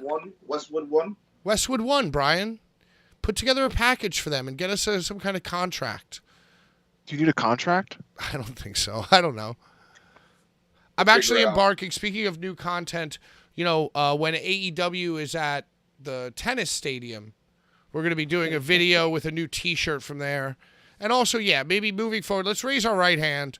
And next time at the show, let's try to film Does this more even stuff. matter? I feel like we should do something else because we completely botched this last time. We have to like do like a blood oath. we gotta hit ourselves with a light You know what, tube. Pat? I'll be honest. I think I'm gonna invest in a GoPro. Oh yeah. GoPros are Yep. dope. And I think it'll be great for our merch table, so we can show our interactions with our great fans that come and support us and buy our shirts, buy our prints, buy our faces, and just show us love. Yeah. And then we can show the world what we do in the ring. It was good. And we give them life with our voice. So I think a GoPro will be the right move for us. And all the stupid ass things that I say in the middle of the matches, they never really see the light of day because if you ever watch those matches on YouTube, they immediately cut that stuff out, That's why I wish it was live. I wish they had like a IWTV or Fight TV thing outlaw where they were doing live streams. And so maybe a video of a GoPro edited together of all the little funny parts by me would be some good content. I'm actually absolutely, dude. Yeah. Absolutely. People want to see how we're like, what we're doing outside of versus the world. And I think they're allowed to. Why it's not? a disaster. Right? Yeah, for me personally. It's just a disaster. Yeah. I mean, I would have happily made eaten that grilled cheese followed by that double cheeseburger in 45 seconds. I mean, you could have put the GoPro right in my face for that one. We got to get a case so we could spill beer on it, says Urka. Great point. Yep. I'm going to tell you guys very briefly, and for the remainder of the show after this, I feel like we're going to dip into the AEW, which is my favorite topic of the week. The best. So fun. But before we start that, speaking of YouTube content, I need your guys' help too. So I just received via email from a pirate all the seasons of Breaking Bad, all the seasons of Better Call Saul, and the El Camino movie. And I'm starting a new YouTube channel where I edit that entire body of work into scenes in chronological order. So, for instance, in Season 2, Episode 5 of Better Call Saul, when you see Saul steal the money from the till, that's like that. The year of that is approximately 1974. So that would be like the first clip in the show. So you're gonna put the show in actual order. Yes, actual chronological order. Wow. And then and then a few years later, Kim doesn't get picked up by her mom, and her mom lets her down when she's in like the 5th grade. That's about like 79. That's the next scene. Then in 1985 or whatever, Walt wins the fucking Nobel Prize. So I'm gonna search for scenes of that. Boom, that's the 3rd scene. Dude, So that's I genius shit. think That's what we're genius gonna do shit, dude. is I have all the episodes. Dude, I'm not gonna lie, man. I'll be doing that with Marvel stuff, and I'll stop a movie and then I'll start another one. And be like, okay, I gotta watch this scene. Yo, now. that's so Like the so timeline, fun. right. That, Yeah, Yo, dude, maybe I that don't know, would maybe be that's my OCD, or I don't know, man. But I enjoy the shit out of it. That might be cool. Maybe I'll do that. Maybe the channel will just be about editing universes in chronological order. It sounds terribly hard to do. Well, I mean, You know what? luckily It's not impossible. I did deep dive Reddit, and I found a rough, pretty good list of what happens in Saul and so someone's all made the a years. Someone's made a chronological And listing, so you just have to fish out the scenes. Right, so I could fish out. Originally, I was going to just sift through and kind of just do it as I go. But it's like, That's oh, well, hard. but if somebody did that, then I could still reference that. And we talk about the scenes. So I think what's going to happen is on Thursday, on a new YouTube channel to be determined, I'm going to do like 2-hour streams of me editing that. That's funny and then I shit, think dude. when those videos are done, they go on like Patreon or something. Do we have a Patreon? No, I'm going to make one. Oh, you're gonna have like a For Breaking Bad, Saul. whatever. Yeah, Patreon. So if you want to see it, then you like, it's like, oh, maybe it's like $10 or something. But it would technically be like a fucking 70-hour film. Right. You know, technically. That's insane. Yeah. That's so genius, maybe we'll break it into chapters. I don't know, but I want to do something like that. So that's what we're doing. I don't know what the name of the channel will be though. I have no idea what it'll be, but that's what we're planning on in the future for me. I currently downloaded all of Breaking Bad. I have season 1 of Better Call Saul. When we're off here, I'm going to download more, and then I'm going to start getting to work thinking about this timeline. It sounds like a cult thing that will be very awesome that people would actually like a lot. Do you think so? I hope so. I mean, Yeah, I feel that because like I follow Vatvidya. Right. Because of my love for Elden Ring, I've seeked out these people that do Elden Ring shit. So there's got to be people that are fandom lords of the whole Breaking Bad, Better Call Saul world. Well, and like I said, all the YouTubers that I like moved on to new shows. Right. So you're what I mean? you're right. Exactly. So it's like It's Sopranos genius. Sopranos It's needs to be genius. honored. Saul needs to be honored. Right. It reminds me of this YouTube page that I follow that basically shows feuds from when they start to when they ended without showing you the entire show. You mean it's wrestling? It's just a feud, yeah. So like I wanted to see Triple H and Mankind that led into Cactus Jack. And it shows you everything just happening. It's like one week after another. I love that. I love that. And sometimes you just want to watch that. You know what I'm saying? Dude, And I feel that. That's a great. idea. Somebody's And done Better that. Call Saul, being that Better Call Saul is one of the hottest things out right now, I think everybody and their mother will be watching along. Yo, That's what I'm saying. That's what I'm saying. That's why I've been scrambling to get it done because the final episode was like 2 weeks ago, a week ago. You know. Yeah. But I feel like what happened here? it's like one of those shows that even if you did it, even if it takes you a while to do and you eventually put it out, people will care when it comes out. Yeah, I feel the same way. I don't know how I'm going to break it up, though. What's up? Stop everything. Daniel comes through in the chat. What's up, Daniel? And we have another super chat from Young Jimmy T.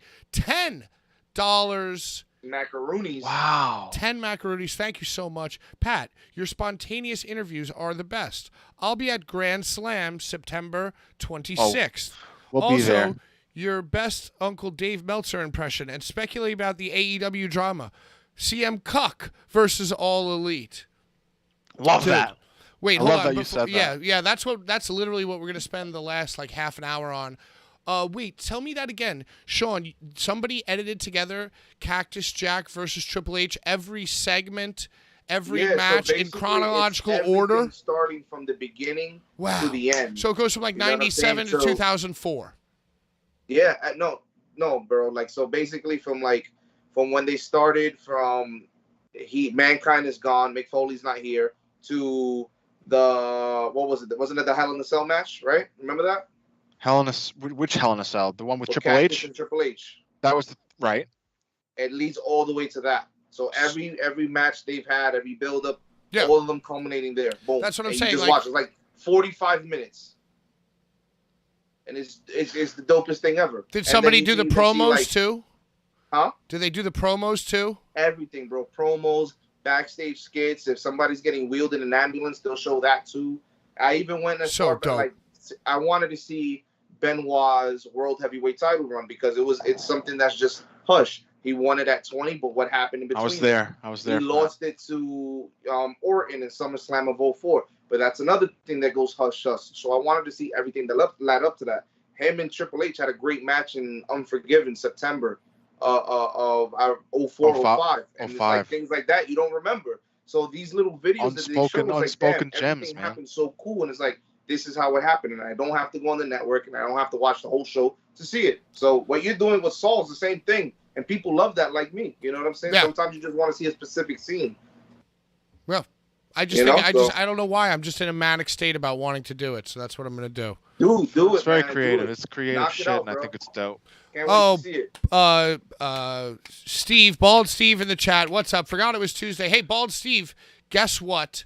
We were just talking about 2K22 Golf. Sean has purchased 2K22 Golf and wants to go virtual golfing with us. Will we be with Steve next Tuesday? Oh, yeah, real quick, before we get into AEW, let's talk about next Tuesday. It's already booked. We're booked and ready to go, baby. We're booked and ready to go, baby. I watched I asked Beer, Blood, and Body Slams, Case in 316, if he wanted to come be on the show. And he said he would get back to me soon. So if not, then we're going to have to find another guest. Steve will be in the house. I mean, we can always do a guest list studio. We've never done a guest list studio. Well, I would like to have many people in the... I guess, right. We could probably ask the Slime Balls on short notice. I feel like they would drop everything to come hang out with us. They got nothing better going on.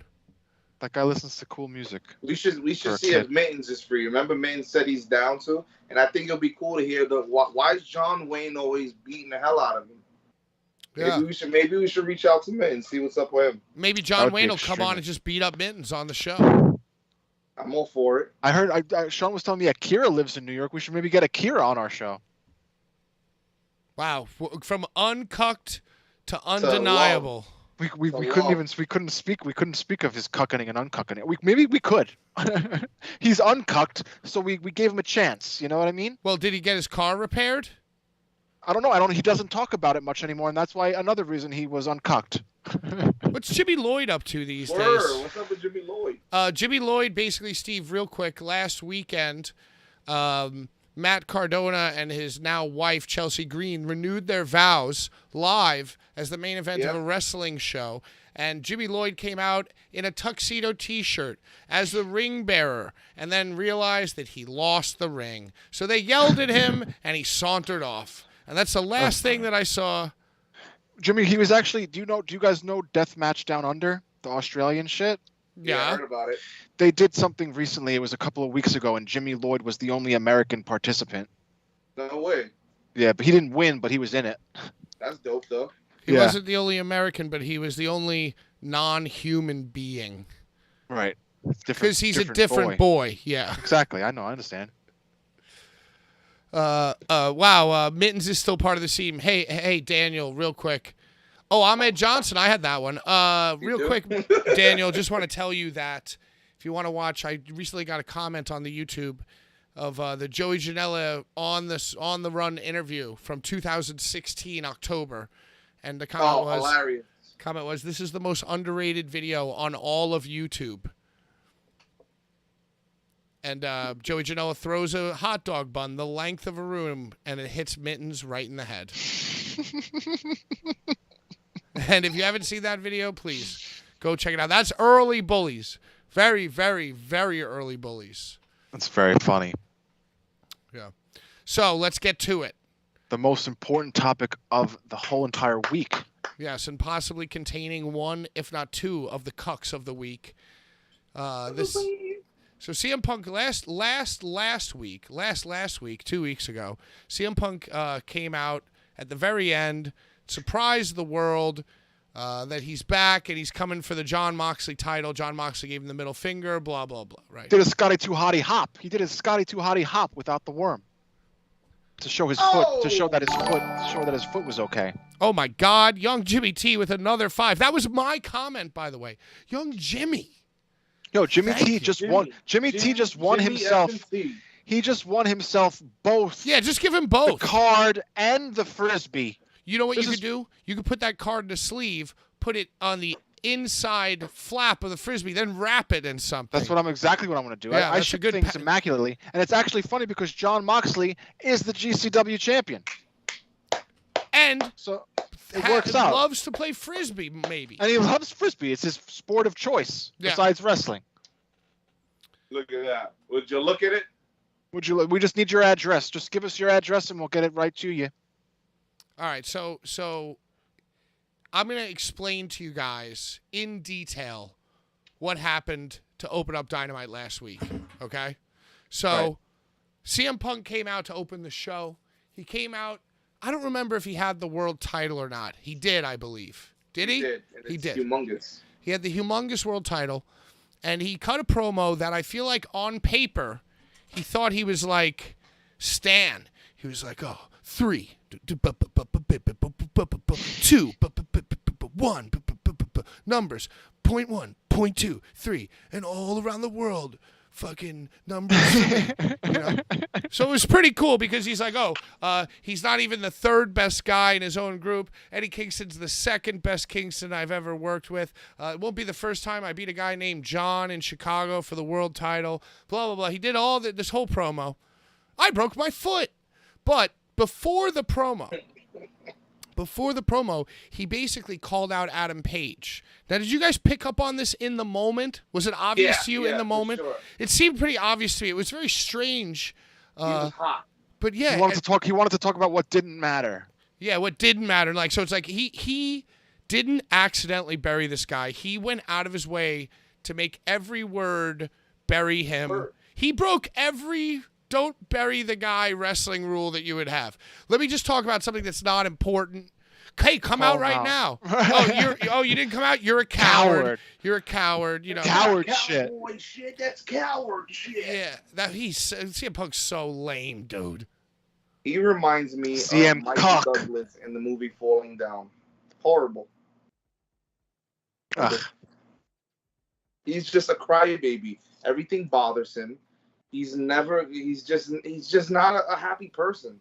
Just go away. Well, in defense of CM Punk, apparently the promo from Adam Page that led him to bury Adam Page was the first time that somebody went off script. So apparently when CM Punk came back, it wasn't the first time.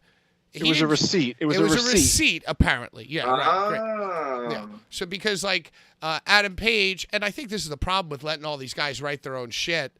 Adam Page had this great idea that he's gonna say that he's protecting AEW from CM Punk, and you know what? I think that was so good though. I think CM Punk was hot about it, but here's the thing: it doesn't logically make sense because they're colliding. They're taking these paths to collide, right?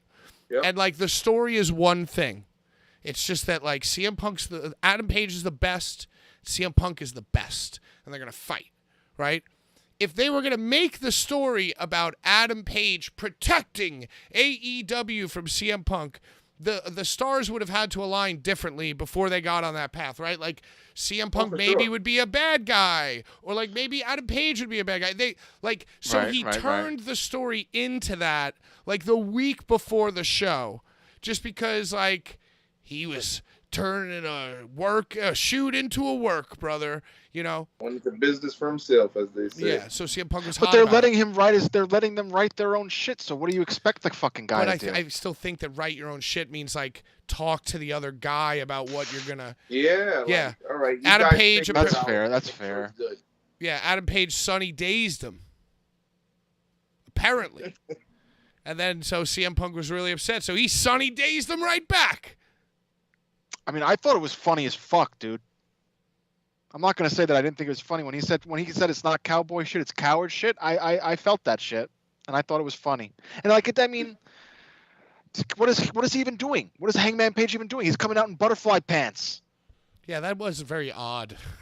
Dude, it's I mean, I dislike Adam Page at this point, and it's I accept CM Punk doing it as a receipt because of Adam Page's actions. That's a wrestling thing. If you do something in wrestling, you're gonna get fucking you're gonna get karma back to you. Dude, Joey Conway said that if he was Adam Page, he would have sprinted across the arena and started a brawl. No, and just ran through anybody who was trying to stop him to show his face, even if you just stand at the ramp. He would have. Do you think if Hangman went to go out, they would have stopped him? I feel like he didn't even attempt. I feel like Hangman was in a place in the arena where you don't even see what's going on. I think he's sitting in catering. The TV's probably on, if there even is a TV, and the sound isn't even on. Dude, it was quiet in there. If you're in the building, I feel like you hear it. Well, my take on this is if you know someone doesn't have the capability to go out there and deliver a good promo, then you write it for them and you teach them key points as to where you want them to hit and where you don't want them to step on someone's toes.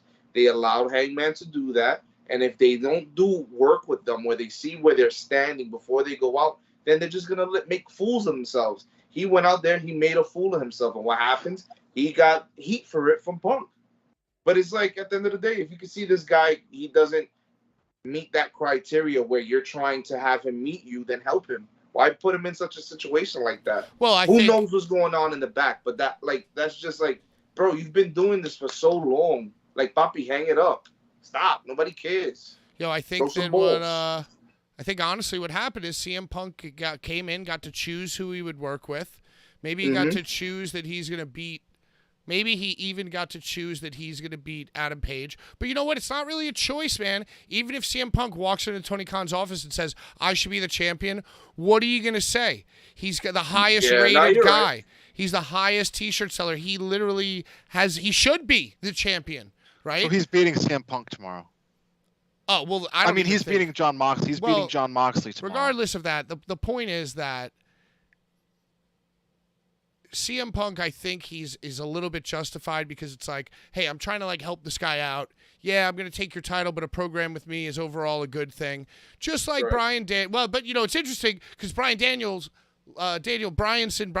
lost to Page, did the job, put Page over, and then and then it's like, oh, well, who's the next guy? CM Punk. He was like, nah, kid, give me that thing. But that's his prerogative. He's been around for years. He's a needle mover. He's back for the first time in 7 years. He needs to be the champion. Should have came back and just won it right away. But whatever, right? But the thing is, after Adam Page does that, and which really wasn't that bad. It wasn't nearly as bad as what CM Punk. The receipt was much worse than the offense. It was obvious. What CM Punk did was obvious. What Adam Page did was just looked like bad storytelling. Yeah, it was like a mistake, right, or whatever. Right. So they could have had a conversation about it. And I think it gets back to the whole thing that, like, Tony Khan is like the substitute teacher who's like your friend. He has no control over what's going on. Yeah, and you know Michael what? Jackson. Now that I think about it, dude, you remember a few weeks ago, it was like a story, like, oh, Tony Khan is worse than ever. He was screaming and gorilla, you know? Right. I wouldn't be surprised, first instinct, if CM Punk was the one who fucking leaked that. You know, he's got friends all over the place. He's got little sources all over the place. Or if even Adam Page leaked that. And apparently Adam Page was sticking up for Colt Cabana. Because, like, CM Punk and Colt Cabana got beef. It's like a whole awesome thing. It's a whole thing, man. It's awesome. So much drama. And then Jon Moxley came out, and I think that those guys were just working, but I think that even that was weird, too, man. Even they Sorry. No, they had some crazy personal, you know. Yeah, they're like they're getting too personal with each other. Yeah, it's not right. They think it's very strange. They think they're on Wildin' Out with Nick Cannon. But do you think they're doing that on purpose too, to make it like it's like a fucking shoot? Dude. Who knows? But it just seems too personal and it's so unorganized that you're just like, what the hell's even going on right now? It's like WCW. Yeah, it's like 2000 WCW, like such unorganization, but so much potential. And it's like, dude, just stop giving this man a live microphone. Stop. Wow. He's going to hurt his foot again. I love how he kept going, I hurt my foot. I hurt my foot. Dude, like, nobody cares. Yeah. Hurting your foot's such a lame injury, too. You know what I'm saying? It's like, how do you feel about that big belt? Like, I cannot keep my eyes off the belt. I kept thinking during the episode last week, I just kept thinking that one of those security guards was going to step on CM Punk's foot. His foot. Stupid idiots. Yo, but yeah, his face should be on event cups. Isn't it crazy, dude, how in 2011 he said that he should be on the ice cream bars and his face should be on the event cups, and everyone thought that he was so fucking cool, dude, when he was shitting on John Cena and saying, like, John Cena sucks, I'm the man. Like, and everybody was like, yeah, you're right, fuck Triple H and fuck John Cena. And now CM Punk is like the lamest dude in wrestling, and everybody loves John Cena, and everybody loves Triple H, and everybody loves Cody Rhodes, dude. Dude, that shit is so funny. Brian, what did you think of Billy Gunn and the Acclaimed? Scissor me daddy ass. I thought it was funny. I thought it was kind of stupid how how it like what's his name? What's the guy that they're working with? The bald guy that works with Jade Cargill. Stokely Hathaway. So, yeah. Right, he's like recruiting all these different guys. I mean, I think I enjoy it. I think that's gonna be. They're actually wrestling on tomorrow. They're wrestling. It's Billy Gunn and the Acclaimed versus. No, I think it's just Billy Gunn versus his Billy son, versus Colton. Billy versus Colton. I mean, Billy already won the war. That might be a battle, but Billy already won the war. He named his son Colton. That's the one that looks exactly like him, right? They both look pretty like him. Well, the tall one looks like Smoking Gun, Billy Gunn. Right. I think it was the lamest. I think it's the lamest, weirdest thing ever. And I think that I think Billy Gunn's awesome. Billy Gunn is awesome, but like, I don't know. I think that if you were to sit Billy Gunn down in a room and ask him what he really thought of Scissor Me Daddy Ass, I think he used to fucking say "suck it" all the time. Yeah, but I think exactly. That's the thing. He has been brainwashed or has brainwashed himself out of sheer meat sauce, Virgil unlimited breadsticks, carny desperation. Billy Gunn has convinced himself that Scissor Me Daddy Ass is the new Suck It, and that the Acclaimed are the new age outlaws. And you know what? Even if he's right, if that's true, I don't want to live in this world, dude. Dude, I think the Acclaimed is very funny. On the mic, they're very good. When he comes out and raps, and then Bowens does his shit, it's so good. They're good together. The Scissor Me shit is funny, dude. It's just funny. It's a good time. Wrestling is a good time, and I love it. Is what's the guy Max Caster? Is he an NYWC student or is he a Creator Pro? He's a Creator Pro. He's Creator Pro. Okay. Got it. Very funny. Yeah, the higher Max Caster ascends in AEW, the less of a chance we'll ever have of getting a job. So you guys better all be rooting against him. I don't agree with that, dude. I think that he's a talented, he's an extremely talented dude. Like to be able to come out and rap like that, it's not easy. It's hard enough, it's like hard enough to just fucking wrestle. And he comes out and does his John Cena shit. Like it's not original shit. Someone's done Create a bully, exactly. Create a bully. Daniel agrees with you, Brian. Sean, you'd be the good. tiebreaker between me and Brian's argument. Acclaimed, yay or nay? Scissor Me Daddy Ass. Is Brian right? Am I just out of touch? Am I just somebody yelling at Elvis for shaking his hips on Ed Sullivan? Elvis was awesome. I don't know. I'm leaning with Pat on this one. Sorry, Brian. I'm not for it. I don't know. I don't like it. I thought it was silly. I thought it made absolutely no sense to have him with silly the Suns things. 1 week, then the next week he's back with them. It's just again just a whole bunch of unorganization and not knowing what's gonna work, what can work, and that's like the Trust Busters gimmick thing they got going on. Oh, I hate that too. Parker Bourdois and Sonny Kiss. And is it the Vari's brothers? The Acclaimed is way better than that, dude. They're not even comparable to that shit. But no, dude. Fine, I'll agree. I'll agree with that. Just like, at least they come out and have something. They have something that drags the crowd. They like to have the crowd's back. They like the crowd likes it. No, listen. Don't get me wrong. The Acclaimed are good. I like the tag team, but I just don't like the whole Scissor Me Daddy Ass thing. I think it's just like. I appreciate the Scissor Me, dude. I think that's so over the top. I think it's a poor attempt at sucking. Wait a second here. Young Jimmy T donated $2 to weigh in and be the deciding opinion here. Young Jimmy T, guess what, dude? Brian's sending you this stuff. I'm going to have Brian send you a T-shirt as well. So thanks for hitting that super chat. That's really the way to I want to know Jimmy T's opinion, though. You didn't even say his opinion. I'm going to tell you. I was just going about it in a long-winded way. I am completely out of touch, and that the Acclaimed are awesome. So, Sean, you are completely out of touch as well. I'm sure we feel the way we feel the way that principals in school felt back in 1998 when all the kids were saying "suck it." Uncomfortable. Uncomfortable. I don't know, man. Dude, It doesn't seem just natural. It's just like, dude, it's offensive. It's offensive, and it's fucking great. it doesn't offend me. I just think it's cool. I'm going to tell you that it definitely offends some people. I would say Scissor Me might be even a little more offensive than Suck It. Really? I think, and in this day and age, The I new would Suck say It. so. It's the new Suck It. It's Bullshit. Do you know what Scissor Me means? Yeah, I do. Hmm. But offensive. it's just, again, like, I'm like, all right, you guys see Billy Gunn, and it's your way of, like, doing a Suck It thing with him. Like, cool.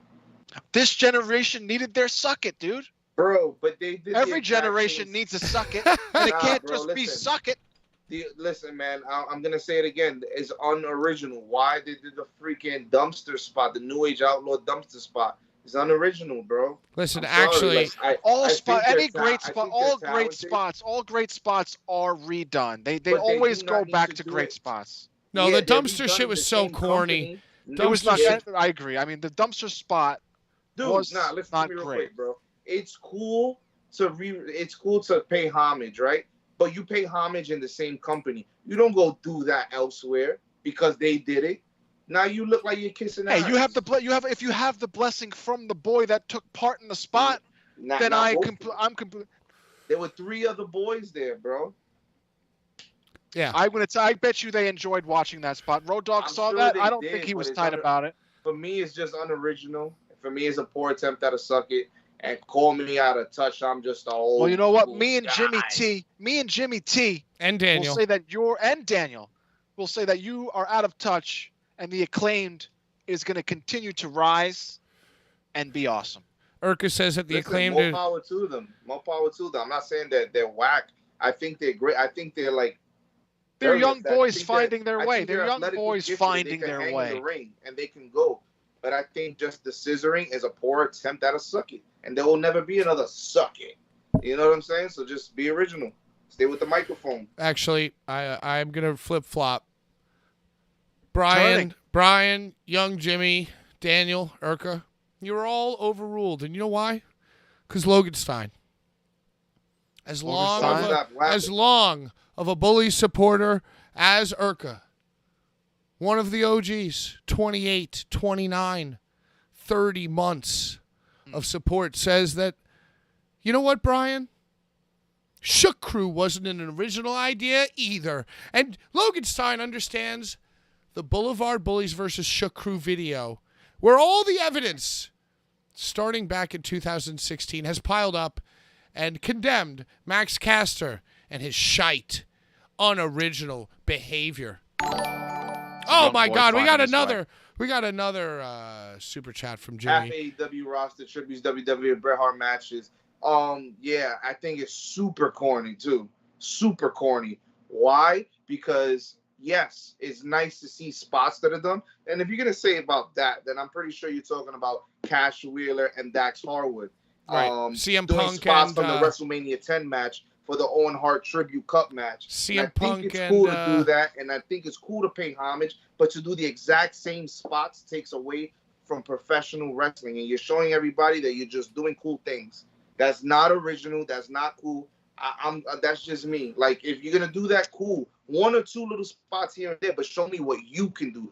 Don't show me what Brett did. Don't show me what Owen did. I know what they did. I'm big fans of Brett and Owen. I know what they could do. Show me what you can do. Show me what you learned as an individual. They're not being individuals. They're just not creative, and it's unoriginal, and it bothers me because it's like I think it's quite. How do you know that they even said that they came up with that spot and they weren't doing what they were told? Bro, because nobody ever gets told what to do in AEW. They do what they want, which is why it looks so to a certain extent. Hard R, and I'm sorry. Hard R. And I'm sorry. It grinds my. You know what really grinds my gears? When people do matches that happened in '94 and we're in 2022. I'm being serious. You just said, but hey, whoa. You just said you appreciated it when they paid homage. I did. But you know what? To do a whole spot, bro, you telling me It was the spot. It was a dumpster match. It was the dumpster opener? match, and they pushed him off the fucking thing. That's what you do in a dumpster match. When I lame. said that, I watched spots, and I honestly thought that it was a little bit. I saw the match back, bro. It was as if they rehearsed the match in their living rooms at like 6 years old, watching it on a VHS tape that they got from the freaking VHS rental spot. It was wild. And then you don't only see it with that. There's other people that do it too. You know, it's not. To be fair, it's not easy to do. It's not easy to do that either. To pull off a match, if you're like actually studying a match and trying to pull it off as it happened, that's not easy to do. Bro, I feel like I'm telling you, so Shawn Michaels and Bret Hart WrestleMania 12 is my favorite match of all time. I can do that match in my head and play it back. I'm pretty sure if I get in the ring with somebody who's a seasoned vet and they know the match with me, they could walk me through it. That's all cool and dandy. Yeah, if you don't die after the first 15 minutes from cardio heart arrests. Yeah, I'm pretty sure I will, but I know the cardio. You couldn't hang the cardio. But that's also like watching a Saturday Night Live episode from back in the day, knowing all the words. Dude, I think I will say that the Acclaimed are young boys finding their way, and it's not easy to come out and freestyle rap and actually pull it off. He's not freestyling. You don't think he's writing it? He writes his rap. He writes the raps, whatever it is. It's not easy to write a rap. It's not easy. They don't freestyle on Wildin' Out either, Brian. They might. No. Listen, okay, fine, fair enough. Give people the benefit of It's the doubt just fun. sometimes. You know, and I will say, just as a general statement, Sean getting fired up, I love it. Just as a general statement, you know, like, I don't know, like Al Snow, Bob Holly hardcore title matches don't exactly hold up either. You know what I mean? So I don't know, but if you watch it, they're fun though. But they're fun. If you were to watch it would be fun to watch. But I know what you're saying.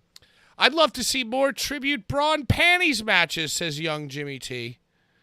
We're slowly getting there, I think. Because he got because he spent $2. You guys have to answer this. Who would you guys want to see in a bra and panties match? No, don't answer that. Don't answer that. Do you know the last bra and panties match that happened? Eddie Only and Scarlett Bordeaux. You know it? Yeah. I thought that was very funny. It was Eddie Only and who? And Scarlett Bordeaux. Yeah. I think that was Circle 6. Okay, so what about Kenny Omega? Oh, he returned. I knew it was going to happen. He loves to play with his Sega. I knew it was going to happen. What's the deal with that shirt that he was wearing? Probably hurt, man. Probably still recovering. I think he had the breast. He's out of shape. I think he had the breast reduction. He looked like he was moving weird, right? Yeah. Is it a work though? You think he's doing that to work his injury story? Yes. I can see that too. Did he just come off of surgeries and stuff like that, or was just this like I'm resting, let me just rest my body type of thing? Well, if he just came out from surgery, he's just not going to wear a magic shirt. Oh, no, I'm asking. He did have surgery. Yeah, but like months ago, I think. Months and months ago. Yeah, so I think recovering for sure. I think that he's definitely part of the story is that he's going to get hurt in the finals, and Hangman's going to come out and like save him or something. Just butterfly pants. Yeah, the butterfly pants, and also I was thinking maybe just like The Rock, just like Chris Jericho, maybe just maybe, Kenny had his breasts reduced. Little smaller boobs. You guys, what are you guys acting so surprised about? The Rock had his breasts reduced. His breasts look giant. The Rock's breasts look bigger than they've ever been. If you've seen The Rock, he had like nipple surgery or something. Oh, he got his nipples reduced. Areola. Big nipples. Did he? I don't know. He had something reduced. I don't know, but The Rock is in like insane shape, and his pecs look bigger than I've ever seen any pec. The Rock looks like a robot. Yeah. It looks insane. Well, you know what? I did you guys see the article that someone said that Rock ruins any movie he's in because of his extraordinarily big build, and he just looks silly next to anybody. Yeah, it's true. There was a movie where he was a boat captain. They just put boat captain clothes on him and just assumed that it was like would just make sense. There's a fucking tooth fairy. The tooth fairy. It's funny shit. Funny shit. So what do you guys think? Were you excited about Kenny Omega? Not really. I knew it was happening. I thought it was seeing that like once it happened, I would have rather it been Brendan Cutler dressed as Kenny Omega. Yeah, it would have like made it Sean more funny. said. That would have made it funny. Like it being Kenny Omega is just like, all right. Kenny's back and he's not even I don't doing know. great. I wasn't really He didn't too even do excited anything for it. I sick. He think- just like came back and was like hurt a little bit. You know, there was something that was really, really sick in that match that made me live during the toxic tweet along go, oh my Lord. It's when they did the AAA spot and they sat Kenny and the other, was it just Kenny or was it Kenny and the other guy? It was just Kenny. They sat him on the guardrail and the other dude just suicide dive blockbustered him into the fans, dude. Just into that them. was pretty And wild. speaking of Larry Legend, who just appeared in the chat. Hello, Larry. Thanks for joining Hello, Larry. us. Larry actually texted me and he goes, this is crazy. I was like, I agree. I just popped like I was 16. They just threw themselves into the fans. That's something that I will always love and I will never grow tired of.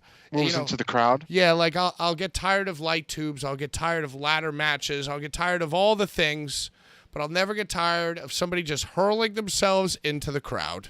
What about when Bam Bam threw Spike into the crowd? That's the best. Yeah, that that is was the awesome. very, very best there is. The very, very best there is, yes.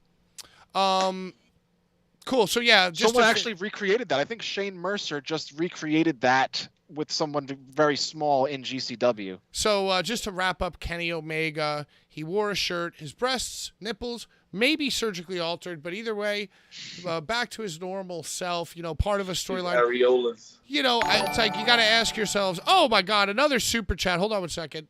You got to ask yourselves, why would he be back and acting that way? I think he's just a very good actor at acting hurt. I think it's going to somehow tie up with Hangman Page and the butterfly pants later on. Agree, disagree, Brian? Oh, I agree. I fucking hate the butterfly pants. Sean, agree, butterfly disagree, agree? Agree. Yeah, I think it's pretty obvious. Yeah, that bump was crazy sick, Larry. Daniel wants a quick MJF conversation. You know what? That's actually great because tomorrow they are going to have the title match. Brian, you mentioned it. You asked about it. We're wrapping up here. Yes. This is the time that you know. You got to run. So very quickly, give me some comments before you hang up about if you think MJF is going to interrupt tomorrow night or what MJF's role in all of this is, and then say goodbye and we'll. I don't think we're gonna see MJF tomorrow. I think we're gonna get a CM Punk win, and he's just gonna take the belt from Moxley, and he's going to have it. Okay. And then Okay. MJF versus CM Punk at the pay-per-view? I don't even know if that's gonna happen. I think that we might not see MJF until Queens. Yep. I think the show is going to open up with. All right, goodbye, Brian. Maybe the champion at the time in Hold the on, ring. Sean. And then Hold on, MJF Sean. Just hopping Sean, the guardrail. Sean, just hold the hell on for a second. I'm Goodbye. sorry. Goodbye, Brian. I love you. Love you later. Everyone say goodbye to Brian. Bye, Brian. Until next time. See you, man. Nice Sweet Av shirt. Later. He's hanging up. I just wanted to get him off the line because he wants to go. I totally forgot, man. I felt so bad. No, it's fine. Just, Brian, hang up the goddamn phone, Brian. Brian. He just closed the laptop.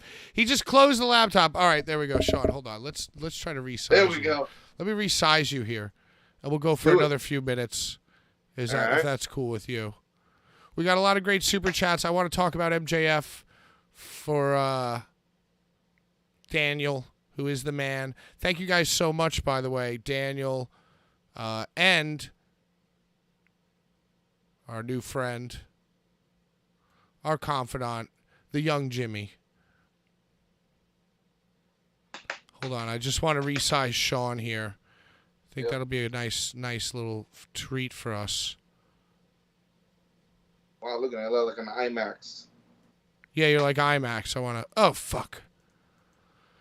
This show sucks, dude. We fucking suck. But listen, we're exhausted. We make deserve it. do. We have buddies here. Larry showed up. Oh wow, I can't do that. Now I gotta Logan's fix this. here. Jesus, see full. There we go. There goes that big brown Mr. Potato Head of mine. Ugh. What a mess.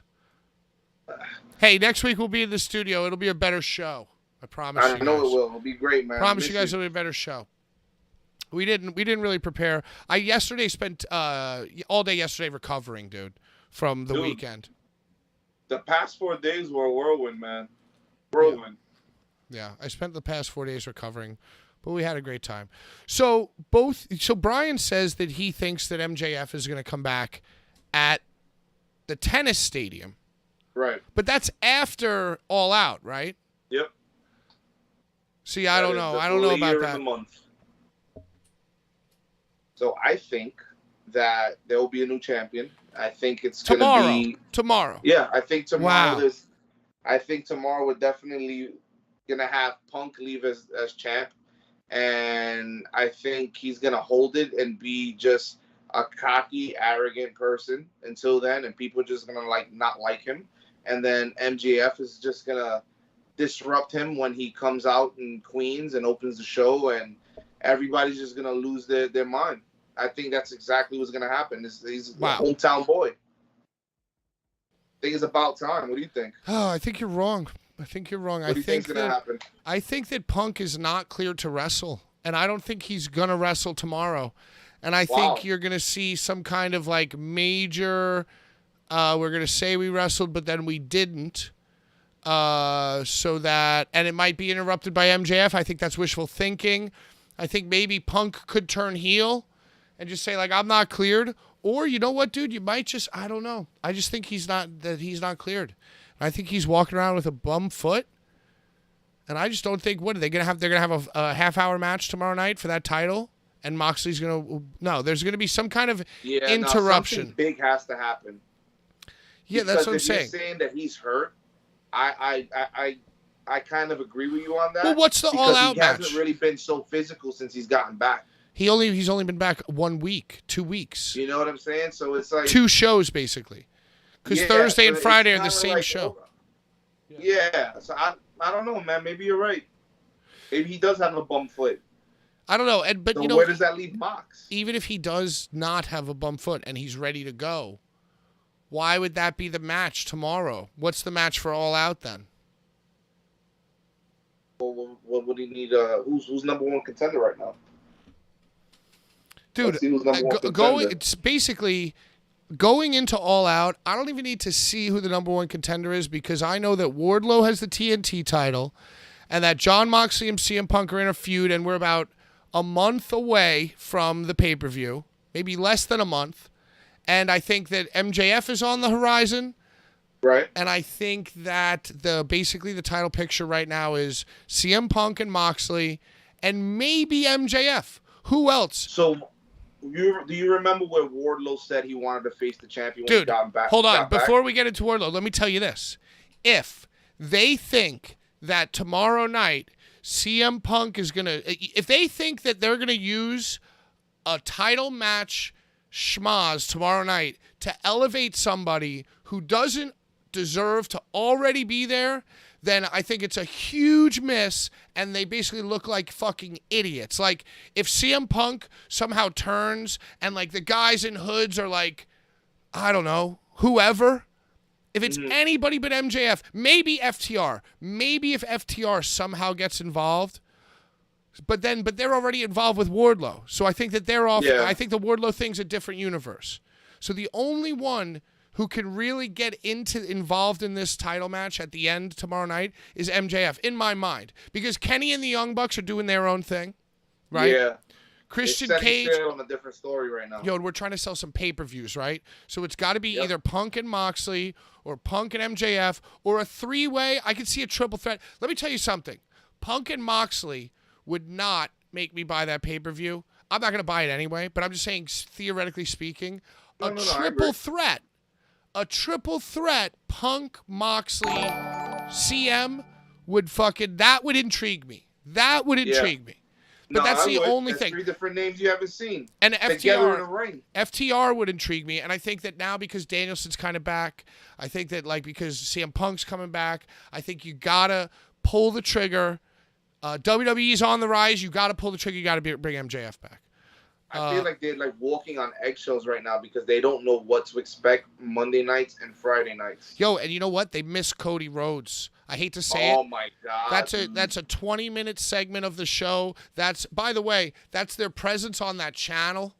You know what I mean? I think that hurts. He was there. He was flying their flag for them, bro. He had a show with his wife. He really cared.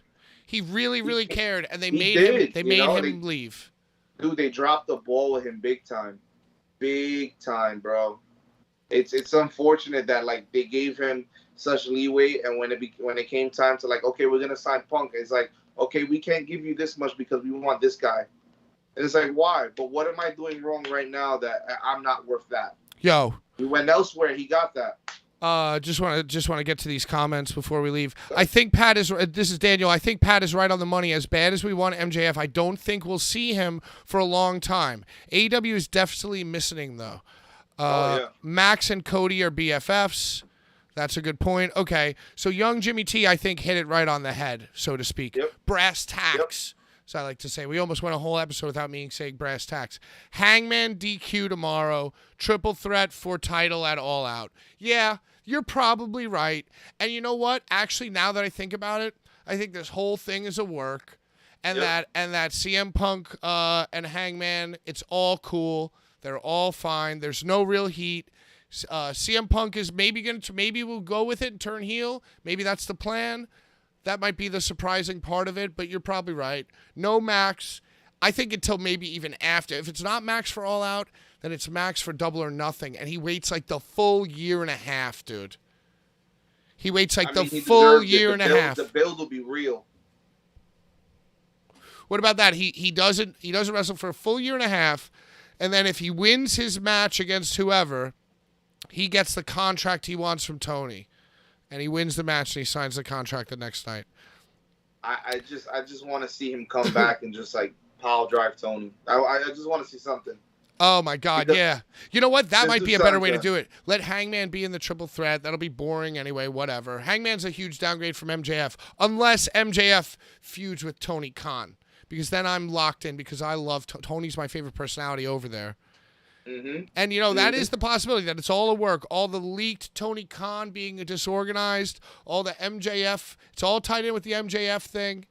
And they're just geniuses. It's a long Let's just con. hope they know what they're doing. You know what I'm saying? They have the potential to build a story that can lead into MJF coming back and taking control of something that we've wanted for a while. Yeah. And that's the title picture. I agree. As AEW is hurting without Cody, as annoying as he got, it's true. Let me ask you this. That brings up a good question. Do you think that Cody's going to be as featured and as prominent in the Triple H WWE when he comes back? Ooh. Good question. I don't know. I don't know either. And it's going to be funny. And you know what? I think they're going to allow the fans to see that. They'll show a backstage where they cross paths because that's very Triple H. Yo, maybe, you know what I'm saying? Maybe Cody fights Triple H. You think I don't know. Maybe Triple H is going to have a new protege. You know, maybe Triple H is going to have... You remember how Ric Flair was to Triple H in the Evolution days? Maybe Triple H is going to be like that for somebody else. Daniel says, yes, people love him. Yo, dude, you know what? Ric Flair just wrestled. Why not Triple H? Maybe sometime. Maybe with some time, Triple H to wrestle again. Throw on the boots. Maybe a little spine buster. But I see Triple H scouting right now, finding his new talent and walking them to the ring the way Nash did and leading them down their right arm. All right. That would be cool. AEW is hurting with Cody. You guys need a Cody Vader at the studio show. What is a Cody Vader? You know when he comes up from the floor? Oh, yo, that'd be awesome. That'd be awesome. We'll just have like Steve somehow pedal on a bike and lift it.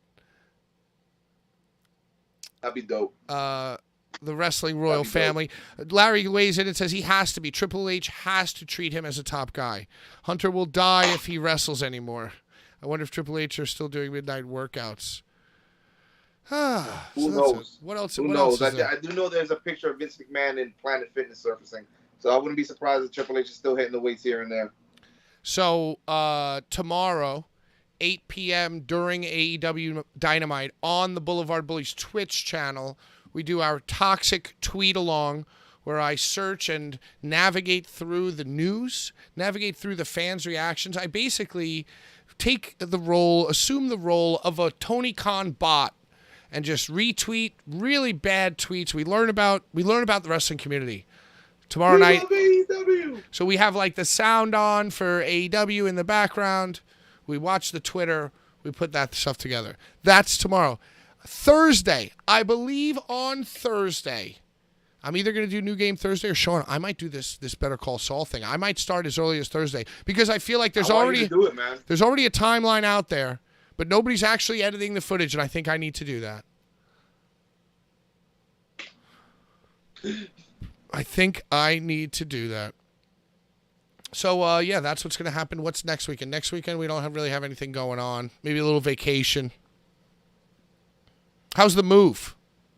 Oh, man, dude, I'm nowhere near done, bro. I have so much stuff. So much stuff. Like, it's ridiculous. Tomorrow I'm going back in the morning and then figure it out from there. Sounds exciting. Yeah, my dad is coming in next week from Detroit, so I have to make sure I'm over there by then. So, yeah, we're hitting that. That's a good idea. We should hit that Bullies theme, but most importantly, yo, Larry, we're coming to hang out September 9th, dude. September 9th. That's the date, supposedly. We raised our right hand and solemnly swore. So we're gonna come hang out. Yeah, I guess that's pretty much it, dude. That's it. Yo, Pat, again, thank you so much for this weekend. It was phenomenal. I cannot wait to take over the world with you again. Yeah, it was a great time. Thank you, Sean. You're getting muted so I can hit this Blvd Bullies theme song. Let's see. There we go. Here it comes. Oh, so Christ, may you burn in hell forever, forever, forever, forever, forever.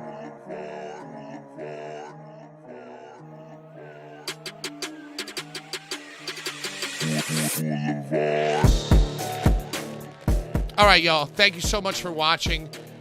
Fucking young Jimmy T with all the super chats. Daniel with the super chats. People who won something, we're going to send you some stuff. Join us next week. Next week in studio. Possible guests. Case at 316 of the Beer Belly Bandits, Beer, Blood, and Body Slams. We might get the Slime Balls in studio. Who knows? Maybe a Joey Conway, if he can make it. And that's it, dude. Larry, by the way, we announced that Outlaw is running at Melrose Ballroom in February. So listen, whoever shows up, that's great. But no matter what the attendance, you're going to see me come out to the video that I'm about to show on the board with this song playing. Yeah, we're going to try. Steve will be here. Steve will be in studio. We're going to be talking golf. We're going to be talking wrestling. We're going to be talking keeping your chair on its fucking thing. Love you guys. Bye-bye.